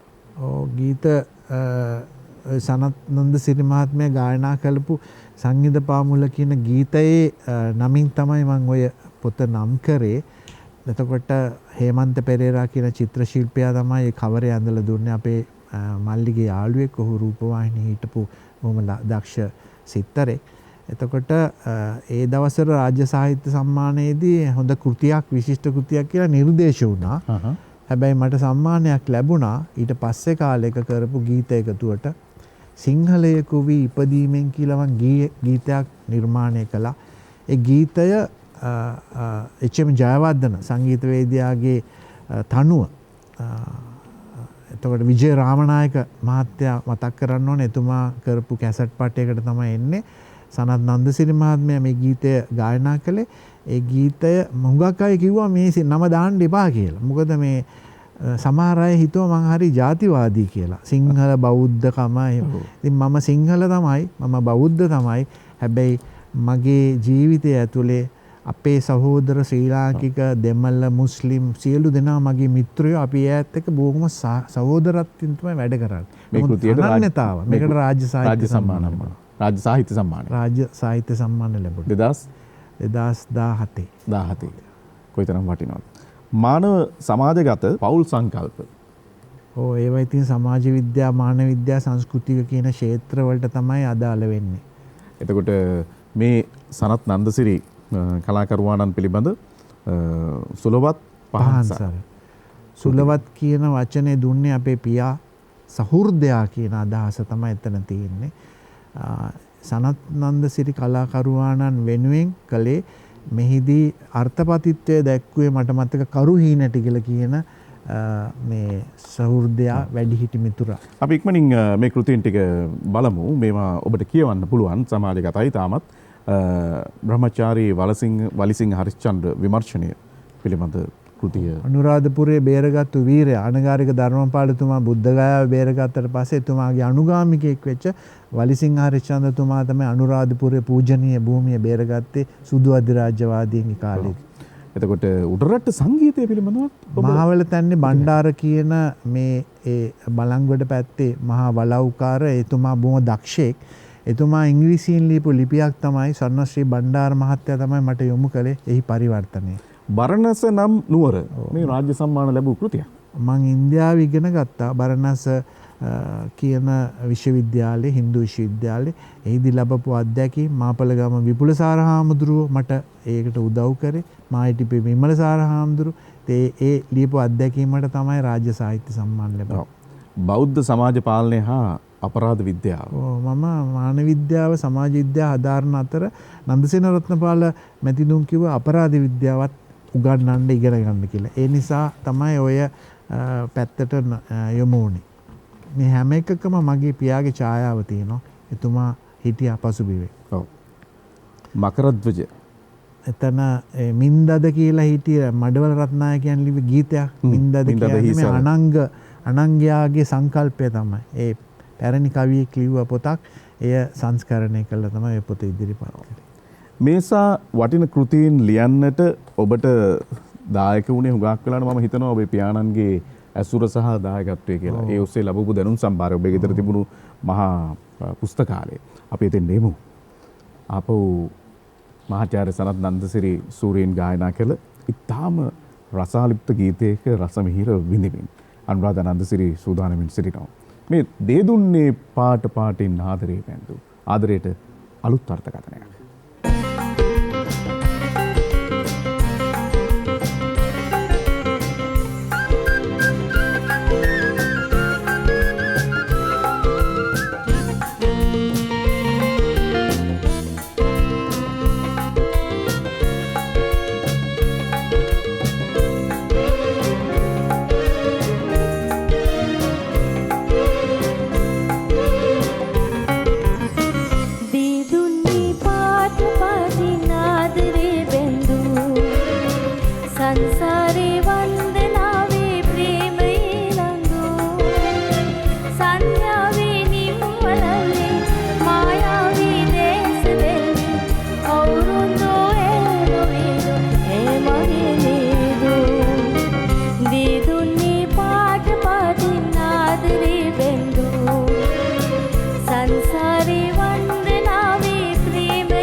අපි මේ කතා බහේ මේ හැම ගීත නිර්මාණයක් පිළිබඳ කතා කරනවා වගේම මහාචාර්යතුමාගේ සාහිත්‍යකරණය පිළිබඳ කතා කරමින් සිටි. හැබැයි ඒ කතාව චූට්ට කර නවත්තලා මම මේ දේදුන්නේ පාට පාටින් ගීතය තුළට අහපු වෙනවා. මේ හරි ලස්සන වදන් පෙළක් තිබෙනවා. දේදුන්නේ පාට පාටින් ආදරේ බැඳු සංසාරයේ වන්දනාවේ ප්‍රේමේ ලන්දු. ප්‍රේමය සාංශාරික වන්දනාවක්ද කියලයි මම ඔබෙන් අහන්නේ. වන්දනා ගමනක් වගේ තමයි මට දැනෙන්න ඇත්තේ. එතකොට මං මුලින්ම මතක් කරන්න ඕනේ ස්ටැන්ලි පීරිස් සංගීතවේදියාණන්. එතුමා මේ තනුව නිර්මාණය කළා මට අවස්ථාව ලබා දුන්නා. එතුමා මට අවස්ථා ගණනාවක් ලබා දීලා තියෙනවා ගීත ලියන්නට.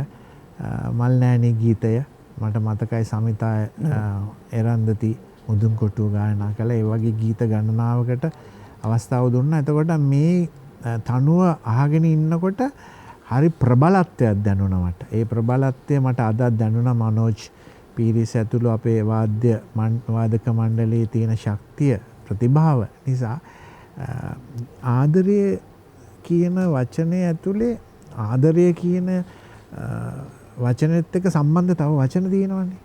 ප්‍රේමය, ආලය, උදෙක් මේ හිතයිෂී භාවය, කාරුණිකත්වය. ඔතන ලස්සනම වචනේ ඉන්නේ කෞසිලුමිනේ නේද?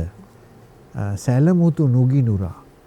චාටුවෙන් මිදුණු ආදරේ. ඒ කියන්නේ genuine love කියන්නේ.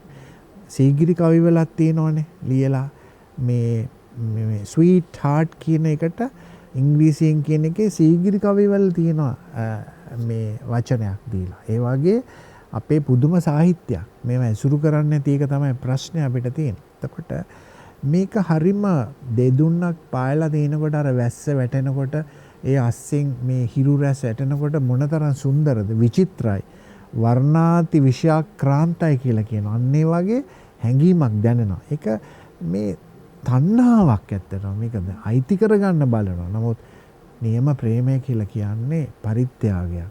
ඒක අයිති වුණත් නැතත් ප්‍රශ්නයක් නැහැ. ඈත තියෙන දෙයක් දැකලා සන්තෝෂ වෙන්න පුළුවන් ගුණයක්. ඉතින් මට ඒ තනුවේ තියෙන ප්‍රබලත්වය තමයි හිතට දැනුනේ.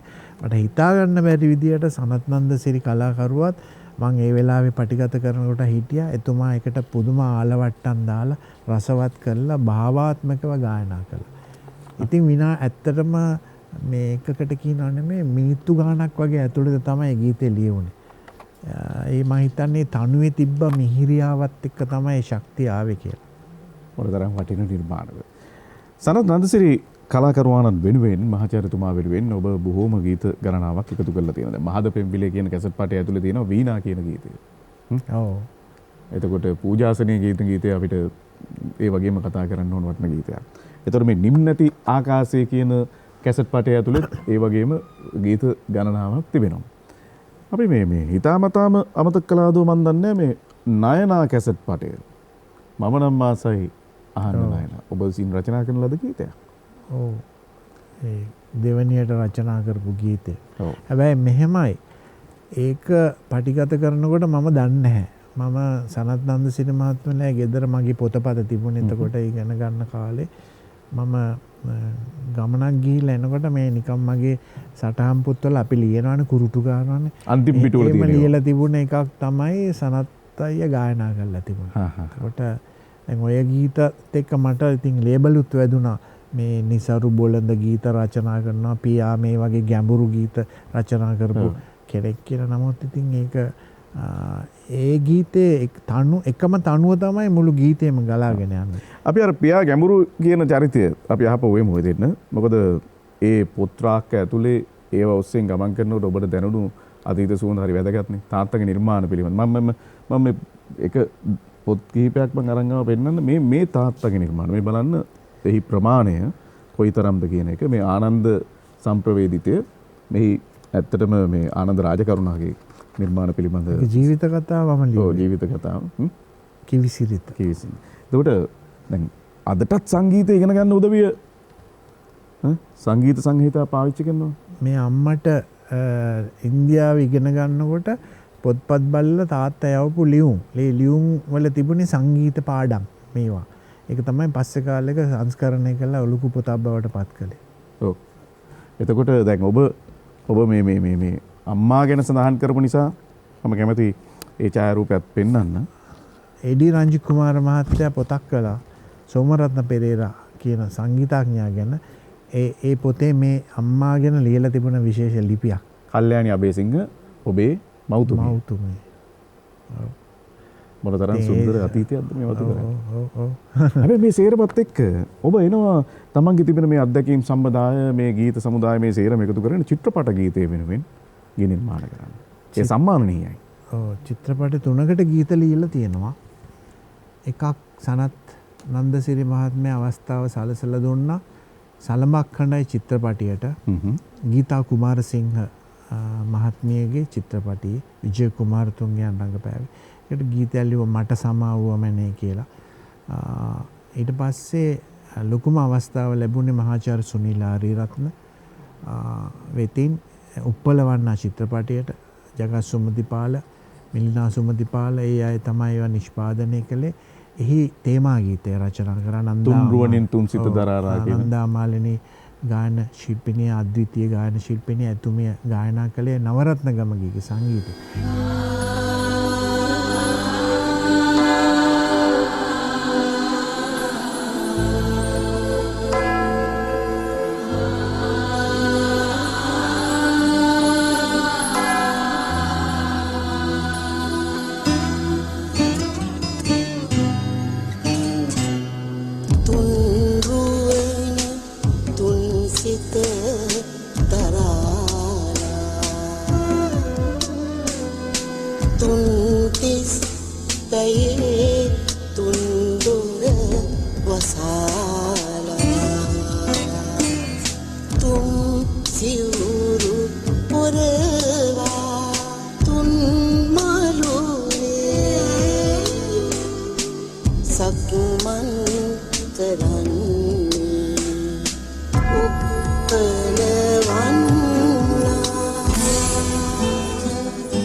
චිත්‍රපටි ජූරියක තේරිලා තියෙනවා සම්මානයට.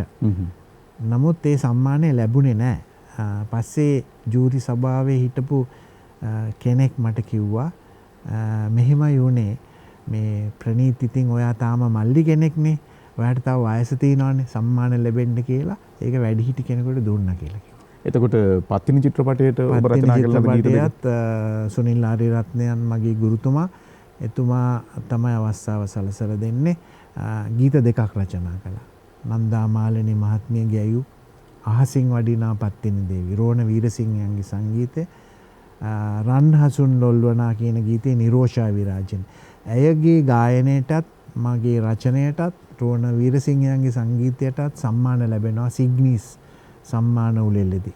මේ OCIC සිග්නිස් සම්මාන උළෙල. ඉතින් ඒ ගීතය නර්තනයට උචිත ගීතයක්. ගයන්න අපහසු ගීතයක්. බොහොම රමණීය ලෙස එක ගීතයක් අඟුලිමාල චිත්‍රපටයේට.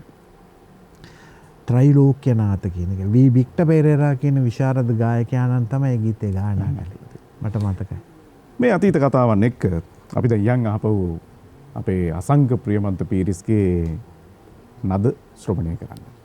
ඒ මතක සටහන් එකතු වෙන ඔහුගේ මුල්ම ගී එකතු ඇතුලේ අපිට ඇහුණු අදුරට හුරු දෑසේ කියලා හරිය ලස්සනට ඇදලා අපේ හදවත් වලට බොහොම ආකර්ෂණ ලෙස ගායන ශෛලියකින් ඉදිරිපත් කළ ගීය.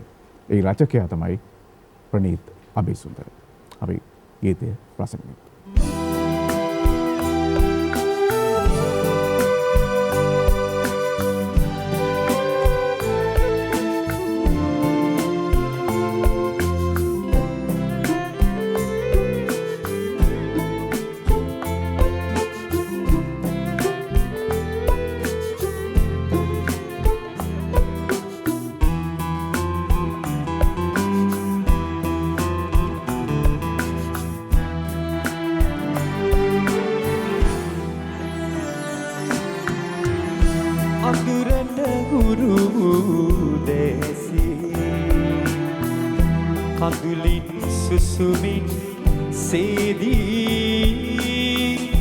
දහස් වරක් ඔබ ඉකිබින්දා මානි හඬව සිටියා.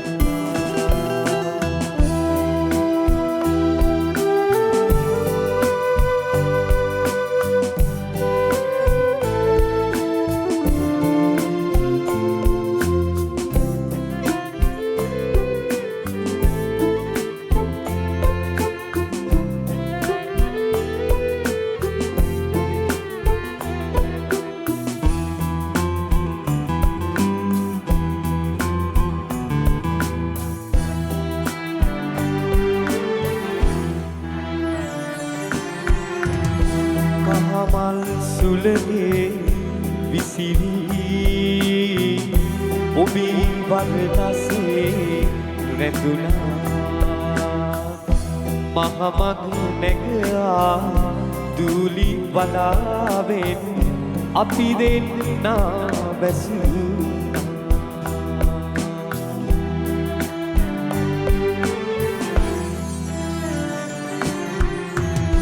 අඳුරට හුරු දැසී කඳුලින් සුසුමින් සේදී දහස් වරක් ඔබ ඉකිබින්දා මානි හඬව සිටියා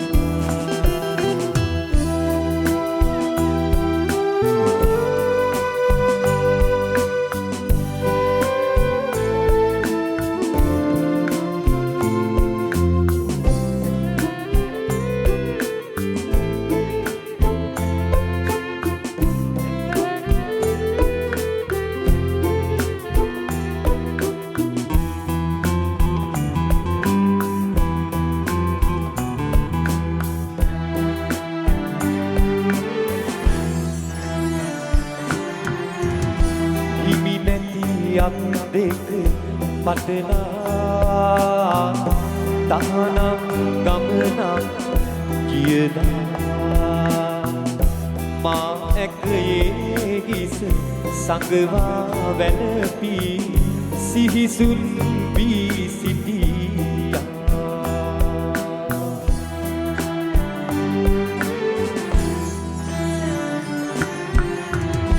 අඳුරට හුරු දැසී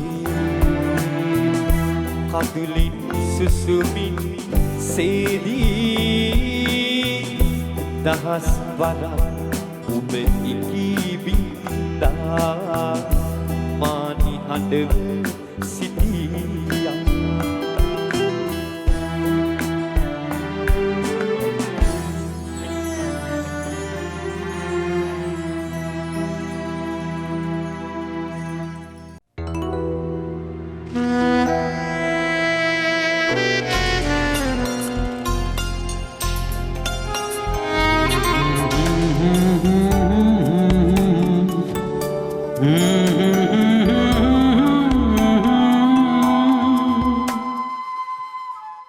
සියපත් පොකුරේ ආචාර්ය ප්‍රණීත් අබේසුන්දර සොළවතානන් සමගින් වැඩී සිටිනකොට මේ ගීත කලාව සහ ඔහුගේ මේ ගීත නිර්මාණයන් ඔස්සේ ගොඩනැගෙන ශෝණනය හරි අපූර්වයි.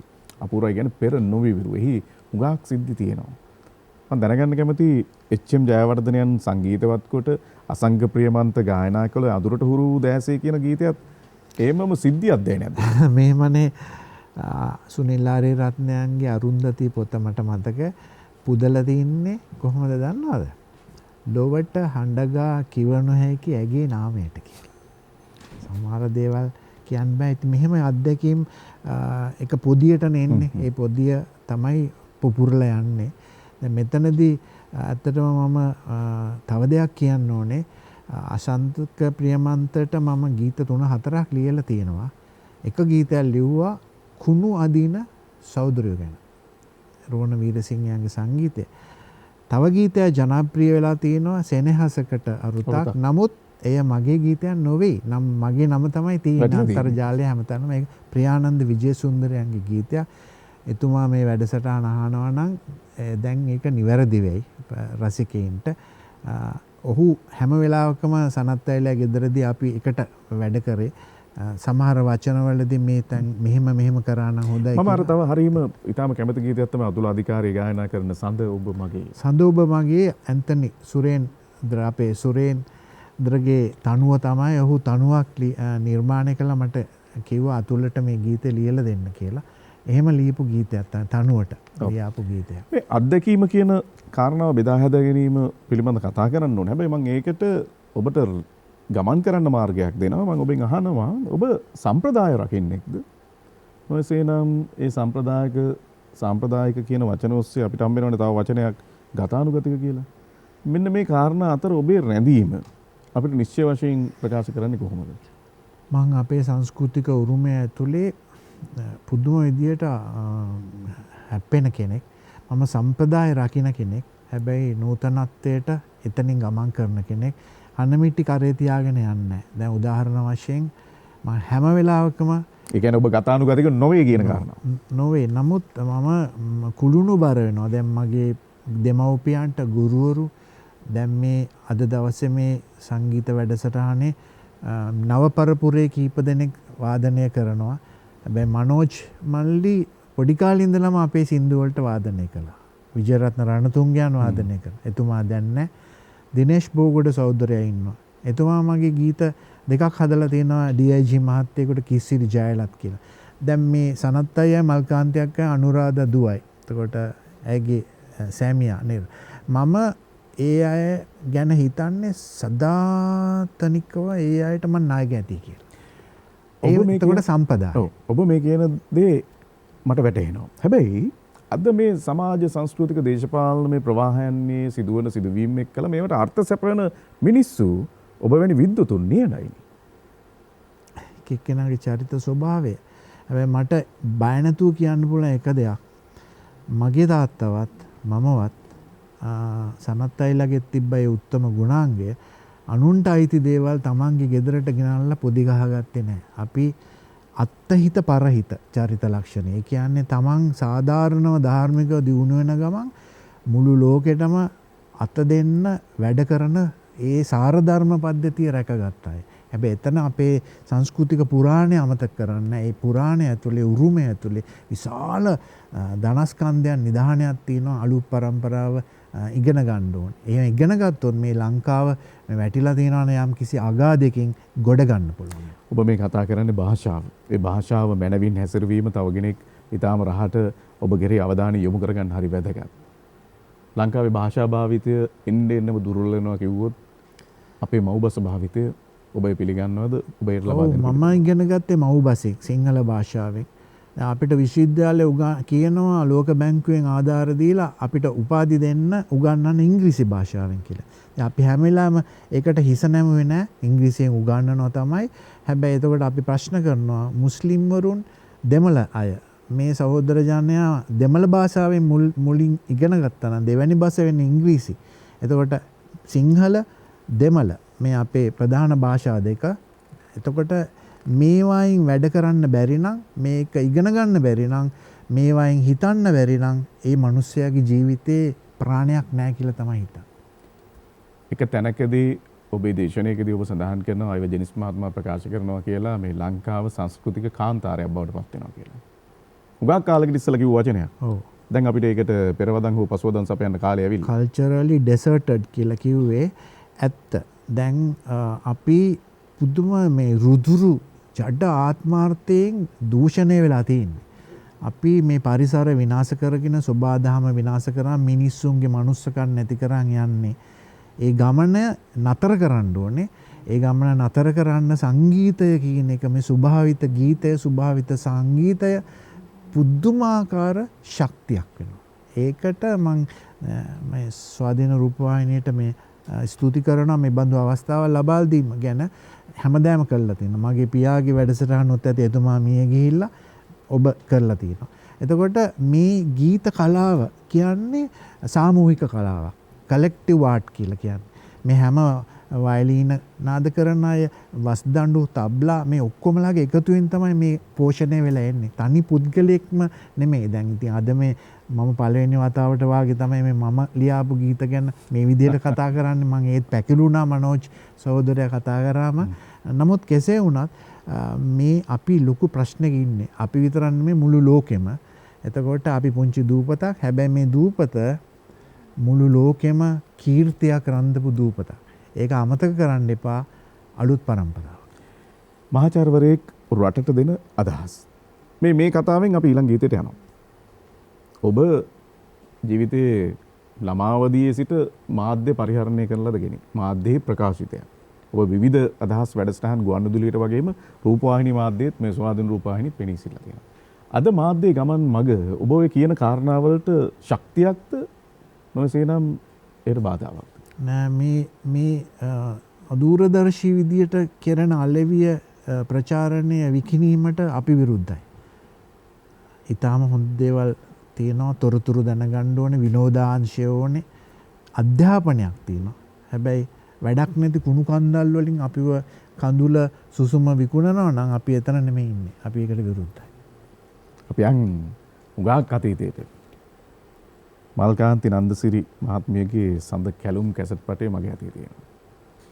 එතුමියගේ බත්වේල් කීයක් ඔබතුමා ආහාර කොටගෙන තිබෙනවද? මම කිව්වේ ඒ කියන්නේ සදාතනිකව ණය ගැතියි මේ ඇත්තන්ට කියලා. ඔව්. ණය මෙහෙමයි. දෙමව්පියෝ කරපු සේවයට, ගුරුවරුන් කරපු සේවයට, අනිත් අය අපට අත දුන්න සේවයට මේ ණය ගැතිභාවය ඒක සසර පුරා යන එක සූරය අපේ ධර්මයේ හැටියට බුදුදහම. හැබැයි ඒකට ගෙවන්න ක්‍රමයක් තියෙනවා. ඒ ක්‍රමය තමයි ලෝකයට සේවය කිරීම. ලෝකයට සේවය කිරීම. සඳ කැලුම් ගලන පාරකුණේ සීත දුරුත්තේ මුළු ලොවට හොරෙන් ඔබයි ඇයයි රෝස කරත්තේ. මේ රට මොනතරම් නම් මේ ගීතය ගායමින් බින්දනාත්මක ඉසව් පසු කර ඇද්ද අපේ සහෝදරයන්. ඒට හොඳම උදාහරණය දැන් සපයන්න සූදානම්. අද ප්‍රනිත් අබේසුන්දර මහත්මයාගේ මේ ගීත පිළිබඳ කෙරෙන කතිකාවට එතුමිය ඇවිල්ලා ඉන්නවා. ඒ නිසා ඒ වටිනාකම් අපි එකතු කරන්න ඕන. එදා රූපය අද රූපය කොහොමද කියනත් මම ටිකක් බලා ගන්න කැමතියි. උඟ දවසකින් මුණ ගැහුණු නිසා. ඒ නිසායි බොහොම ආදරයෙන් අපි මල්කාන්ති නන්දසිරි මැතිණියට ආරාධනා කරන්නේ.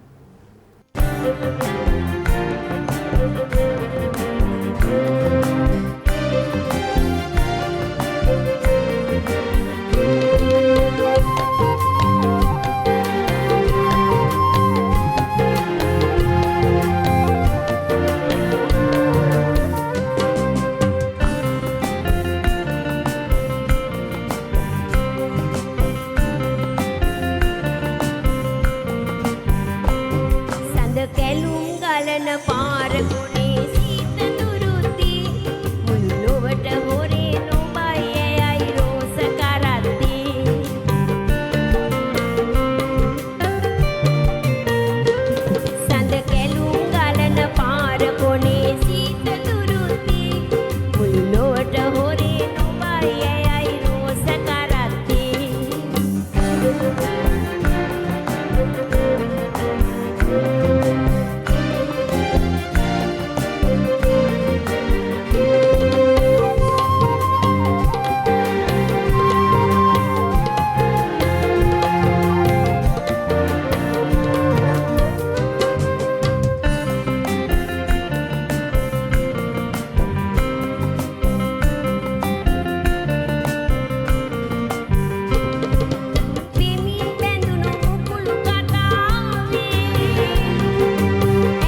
මහාචාර්යවරයෙක්ගේ හිතේ ඇති වුණු බොහෝ හැඟීම් සමුදායන් සහ ඔහු ඒ தත්ත්වයට එන්ට කරන ලද කැපකිරීම සහ ඒ අත්දැකීම් එක්ක ජීවිතය බෙදා හදා ගැනීම අපි මේ කාලය පුරාම කතා බහට ලක් කළා. හුඟක් දේවල් අපි මේ කතාව ඇතුලේ කතා කළා කියලා විශ්වාස කරනවා. ආචාර්ය ප්‍රනීත් අබේසුන්දර මහත්මයාණන් මම දැනගන්න කැමති මේ හැම කාරණාවකටම ඔබ කියන චරිත නිර්මාණය කරන්න ඔබ වටේ තිබෙනවා පෞල් සංස්ථාවක්. ඒ පෞල් සංස්ථාවේ සහාය සහ ඒ අයගේ ඒ මහා වනස්පතිය තුල ඒ අයගේ ජීවිතය සහ රැකවරණය ගැන චුට්ටක් කතා කරනවා. මට නම් මතක් වෙන්නේ මගේ අම්මව ඉස්සෙල්ලම. මොකද මගේ තාත්තාගේ නිර්මාණ කටයුතු ශාස්ත්‍රීය ජීවිතයට ඇය අප්‍රමාණ කැපවීම කළා තියෙනවා. මල්කාන්තියක් වගේ තමයි. රෑ දෙගොඩහරි යාමේ නිකන් තේ හදලා ගිහිල්ලා දෙනවා. ඒක හැමෝගෙම බලාපොරොත්තු වෙන්න බෑ. එහෙම කැප කරන්න විදියකුත් නැහැ. කෙසේ වුණත් ජීවිතයේ අවස්ථා අවදි ගත වෙනකොට මිනිස්සු විවාහ වෙනවා, දරුවෝ ලැබෙනවා. ඉතින් ඒවා මටත් උරුමයි. ජීවිතයේ දිහා දැම්මම බලන්නේ මම දැන් විශ්‍රාම යන්න ආසන්න වෙලා වගේ ඉන්නේ. තව අවුරුදු 3ක් විතර වැඩ කරන්න තියෙනවා. ඒ කාලය කොහොමද යන්නේ කියලා. එතනදී නිදහස ඕනේ. මේ කියන්නේ ගත කරන්න පෝෂ්‍යදායක ආහාර මේ අන්නේ කාරණා මට තියෙනවා, ප්‍රශ්නයක් නෑ. ඉතින් ජීවිතේ ওই විදිහට ඔය ගලාගෙන යනවා. ඉතින් එකම ප්‍රශ්නේ තියෙන්නේ මට දුකක් තියෙනවා. මේ දරුවෝ දෙන්නෙක් ඉන්නවා. ඒ අය හරි දක්ෂයි. මගේ ලෝකේ පොත්පත් එක්කනේ ලෝකේ, පොත්පත් ලෝකේ ඒ අය ඒ පොත් ලෝකේ නෙමෙයි ඉන්නේ. හැබැයි ඔවුන් ඉන්නේ නව ලෝකේ. ඒ දෙකේ අතර පොඩි පරතරයක් තියෙනවා. හැබැයි මනුස්සකම් පැත්ත බැලුවම ඒ ලෝක දෙක නව ලෝකයයි මගේ පරණ ඉස්කෝලේ අතර ගැලපීමක් තියෙනවා. ඔබ එක තැනක සඳහන් කරනවා මේ ලෝකයේ වෙනස් වීම මිත්‍යාවෙන් වැහිලා අන්දමන්ද වෙලා තියෙන කියලා. ඉදිරිය පේන්නේ නැහැ කියලා. දැන් එහෙම තමයි. දැන් අපි මුළු ලෝකෙම අපිට බැරි වුණානේ මෙච්චර දේවල් දියුණු තාක්ෂණයේ තියෙන අඟහරු ලෝකෙටත් ගියා, සඳටයි ගියා, හැම තැනම යන අභ්‍යවකාශ තරණය කරන මේ. නමුත් මේ විපතෙන් අපි කොහොමද ගොඩ එන්නේ කියලා විවිධ උත්සාහ කරනවා. අප්‍රමාණ වේදම් කරනවා. නමුත් ආපහු හැරලා මිනිසාට බලන්න වෙනවා නතර වෙලා මොකද්ද මේ අපිට උනේ කියලා. සම්‍යක් දර්ශනයෙන් ජීවිත පුරෝගෙන අපි ඊටාම හොඳට මේ ටික කාලයක් ඉන්නේ මේ මොහොතේ ජීවත් වෙන්න කියන අදහස තමයි කියන්න තියෙන්නේ. මේ මොහොතේ අර එක හමුදා නායකයෙක් කිව්වා සිත් ඇවුලටපත් වෙලා ඉඳද්දි වෛද්‍යවරයෙක් කොහොට දුන්න උපදේශයක් එක වැලි කැටයයි එක වැඩ කොටසයි. ඒ කියන්නේ අර මෙහෙම වැලි දාලා තියෙනවනේ අර ඉස්සර මේ පෑතටිය වගේ එකක්. දැන් මේ අවුල් වෙලා ඉන්නකොට එක වැඩ කොටසයි එක වැඩයි එක වැලි කැටයයි. මේක ලොකු පණිවිඩයක් දෙනවා. මේ මොහොතේ ජීවත් වෙන්න ඕනේ. ජීවත් වෙනකොට හිතන්න ඕනේ මං විතරක් නොවේ ජීවත් වෙන්නේ, තව ලෝකයක් ජීවත් වෙනවා. ඒ අයට අපි කනකොට අපි 3 වේල ආහාර ගන්නකොට හිතනවා නම් බඩගින්න ඉන්න අය කී දෙනෙක් ඉන්නවා, පිපාසෙන් ඉන්න අය කී දෙනෙක් ඉන්නවා. අපිට පුළුවන් නම් ඒ අයට උදව් කරන්න. එතන තමයි ජීවිතේ තියෙන්නේ. විශාරද මාල්නී බුලත්සිංහල අහසින් තරුවක් කැසට් පටය. මේ කැසට් පටේ පළවෙනි පැත්තේ අවසාන ගීතය තාර පාර දිග පාට පාටකඩ සල්පිල් සේවනැල්ලේ කියන ගීතය. මේ තනු නිර්මාණ ආනන්දගමගේ තනු නිර්මාණය. මේ ගීතයේ අවසාන පද කොටස ප්‍රශ්නාර්ථයක් ලෙසින් මම ඔබට ලබා දෙනවා. ඔබ ඊට පිළිතුරක් දෙන්න. ඒ තමයි මේ වැඩසටහනේ අවසානය. ඔබ මේ ගීතයේ සඳහන් කරන බෝල ලොසින්ජර දිව රස කෙරුවට බඩගින්දර නැහැ නිවා දමන්නේ, කීරි ගැහෙන කල වාරුන් නැති දෙපා කොහොමද නුඹ දිගු ගමන දුවන්නේ කියලා. මේක මේ සමාජයේටම හොඳ ප්‍රශ්නාර්ථයක්. සත්‍ය අත්දැකීම පදනම් කරගෙන 80 දශකයේ ලියුනේ. මේ වෙලාවේ මාල්නියක්ව මතක් වෙනවා, විශාරද මාල්නී බුලත්සිංහල. ඇය තමයි අවස්ථාව ලැබලා දෙන්නේ. ආනන්ද ගමගේ සංගීතවේදියා ඉතා හොඳ තනු නිර්මාණයක් කළා. මම ඒ අයව අඳුරන්නෙත් නැහැ. මාල්නී බුලත්සිංහල මහත්මියව දැන අඳුනගෙන හිටියා. දැන් මල්කාන්ත නන්සිරි මහත්මිය ගායනා කරපු ගීතේ නිර්මාණය කළේ එච්.එම්. ජයවර්ධන මහත්මිය. ඒ අය හරි සොඳුරු අය ජීවිතේ මතක් වෙනවා. එතකොට මගේ ජීවිතය වෙනස් කරපු තැනක් ඔය ගීතය. මේ සැබෑ අපේ රටේ තිබුණා මේ වීඩියෝ ගේම්ස් අරම මේවා ඇවිල්ලා මේ බොරැල්ල හන්දියේ තිබුණා. ජැක්පොට් කා ඇවිල්ලා මේ ඒ ලස්සන තොරන් වගේ ලයිට් පත්තු වෙනවා, සංගීත ඇහෙනවා. මේ යාචක දරුවෙක් ඇඟිල්ලක් කටේ ගහගෙන පොඩි ජංකි කොටයක් ඇඳගෙන මේක දිහා බලාගෙන ඉන්නවා. මට මේ දර්ශනය මම විශ්වවිද්‍යාලේ යන්න පයින් ආවා. ඇවිල්ලා බස් එකට නගින්න එනකොට ඒ දැක්ක දේ තමයි මගේ කල්පනාවට ආවේ. අනාගතය මේ 80 දශකේ 77 අපිට වෙනම ආර්ථිකයක් එනවා. ඉදිරියේ මොකක් වෙයිද කියලා අපිට ලොකු මහා ෆෝබියා බීතිකාවක් වගේ එකක් ආවා. ඒ සන්ත්‍රාසය තමයි මං හිතන්නේ පදපේලියකට නැගුණේ. අපි ඇත්තටම ජීවිතය අපේ මනුස්ස ජීවිතයේ තියෙන අනතුරේ අවදානමේ. හැබැයි මේ සැක බිය දුක අවදානම අනතුර කියලා අපිට දුවන්න බෑ හැරිලා. අපි මූණ දෙන්න ඕන. ගැටලුවට අභියෝගයට. ඒකට සූදානම් කරන්න ඕනි කියන චින්තන සම්පදායක් තමයි ගොඩ නැගුණේ. එය මං හිතන්නේ ඒ කලාකරුවෝ මැනවින් ඉටු කරා. ඔබට අපි සුබ පතනවා. ස්තුතියි. චිරදීවනයේම පතනවා. බොහොම ස්තුතියි. ඊටාම වටින අදහස් ගොන්නක් සමාජගත කරන්න මේ වගේ තමන්ගේ නිර්මාණ ගොන්න හරහා එකතු වීම සම්මානයි. බොහොම ස්තුතියි. අපි මේ මතක සැමරුම් එක්ක වැඩසටහනේ සමාප්තියට ගමන් කරමු.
පාට පාට කඩ සල්පිල් හෙවනෙල්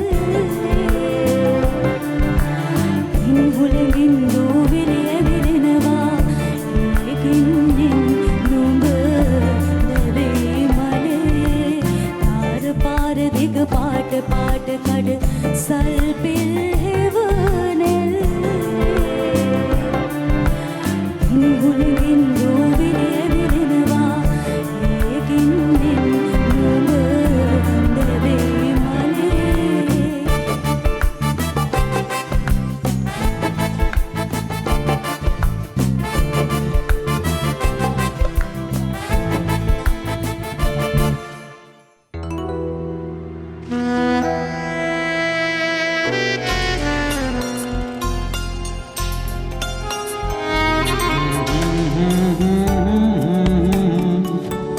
Mm-hmm.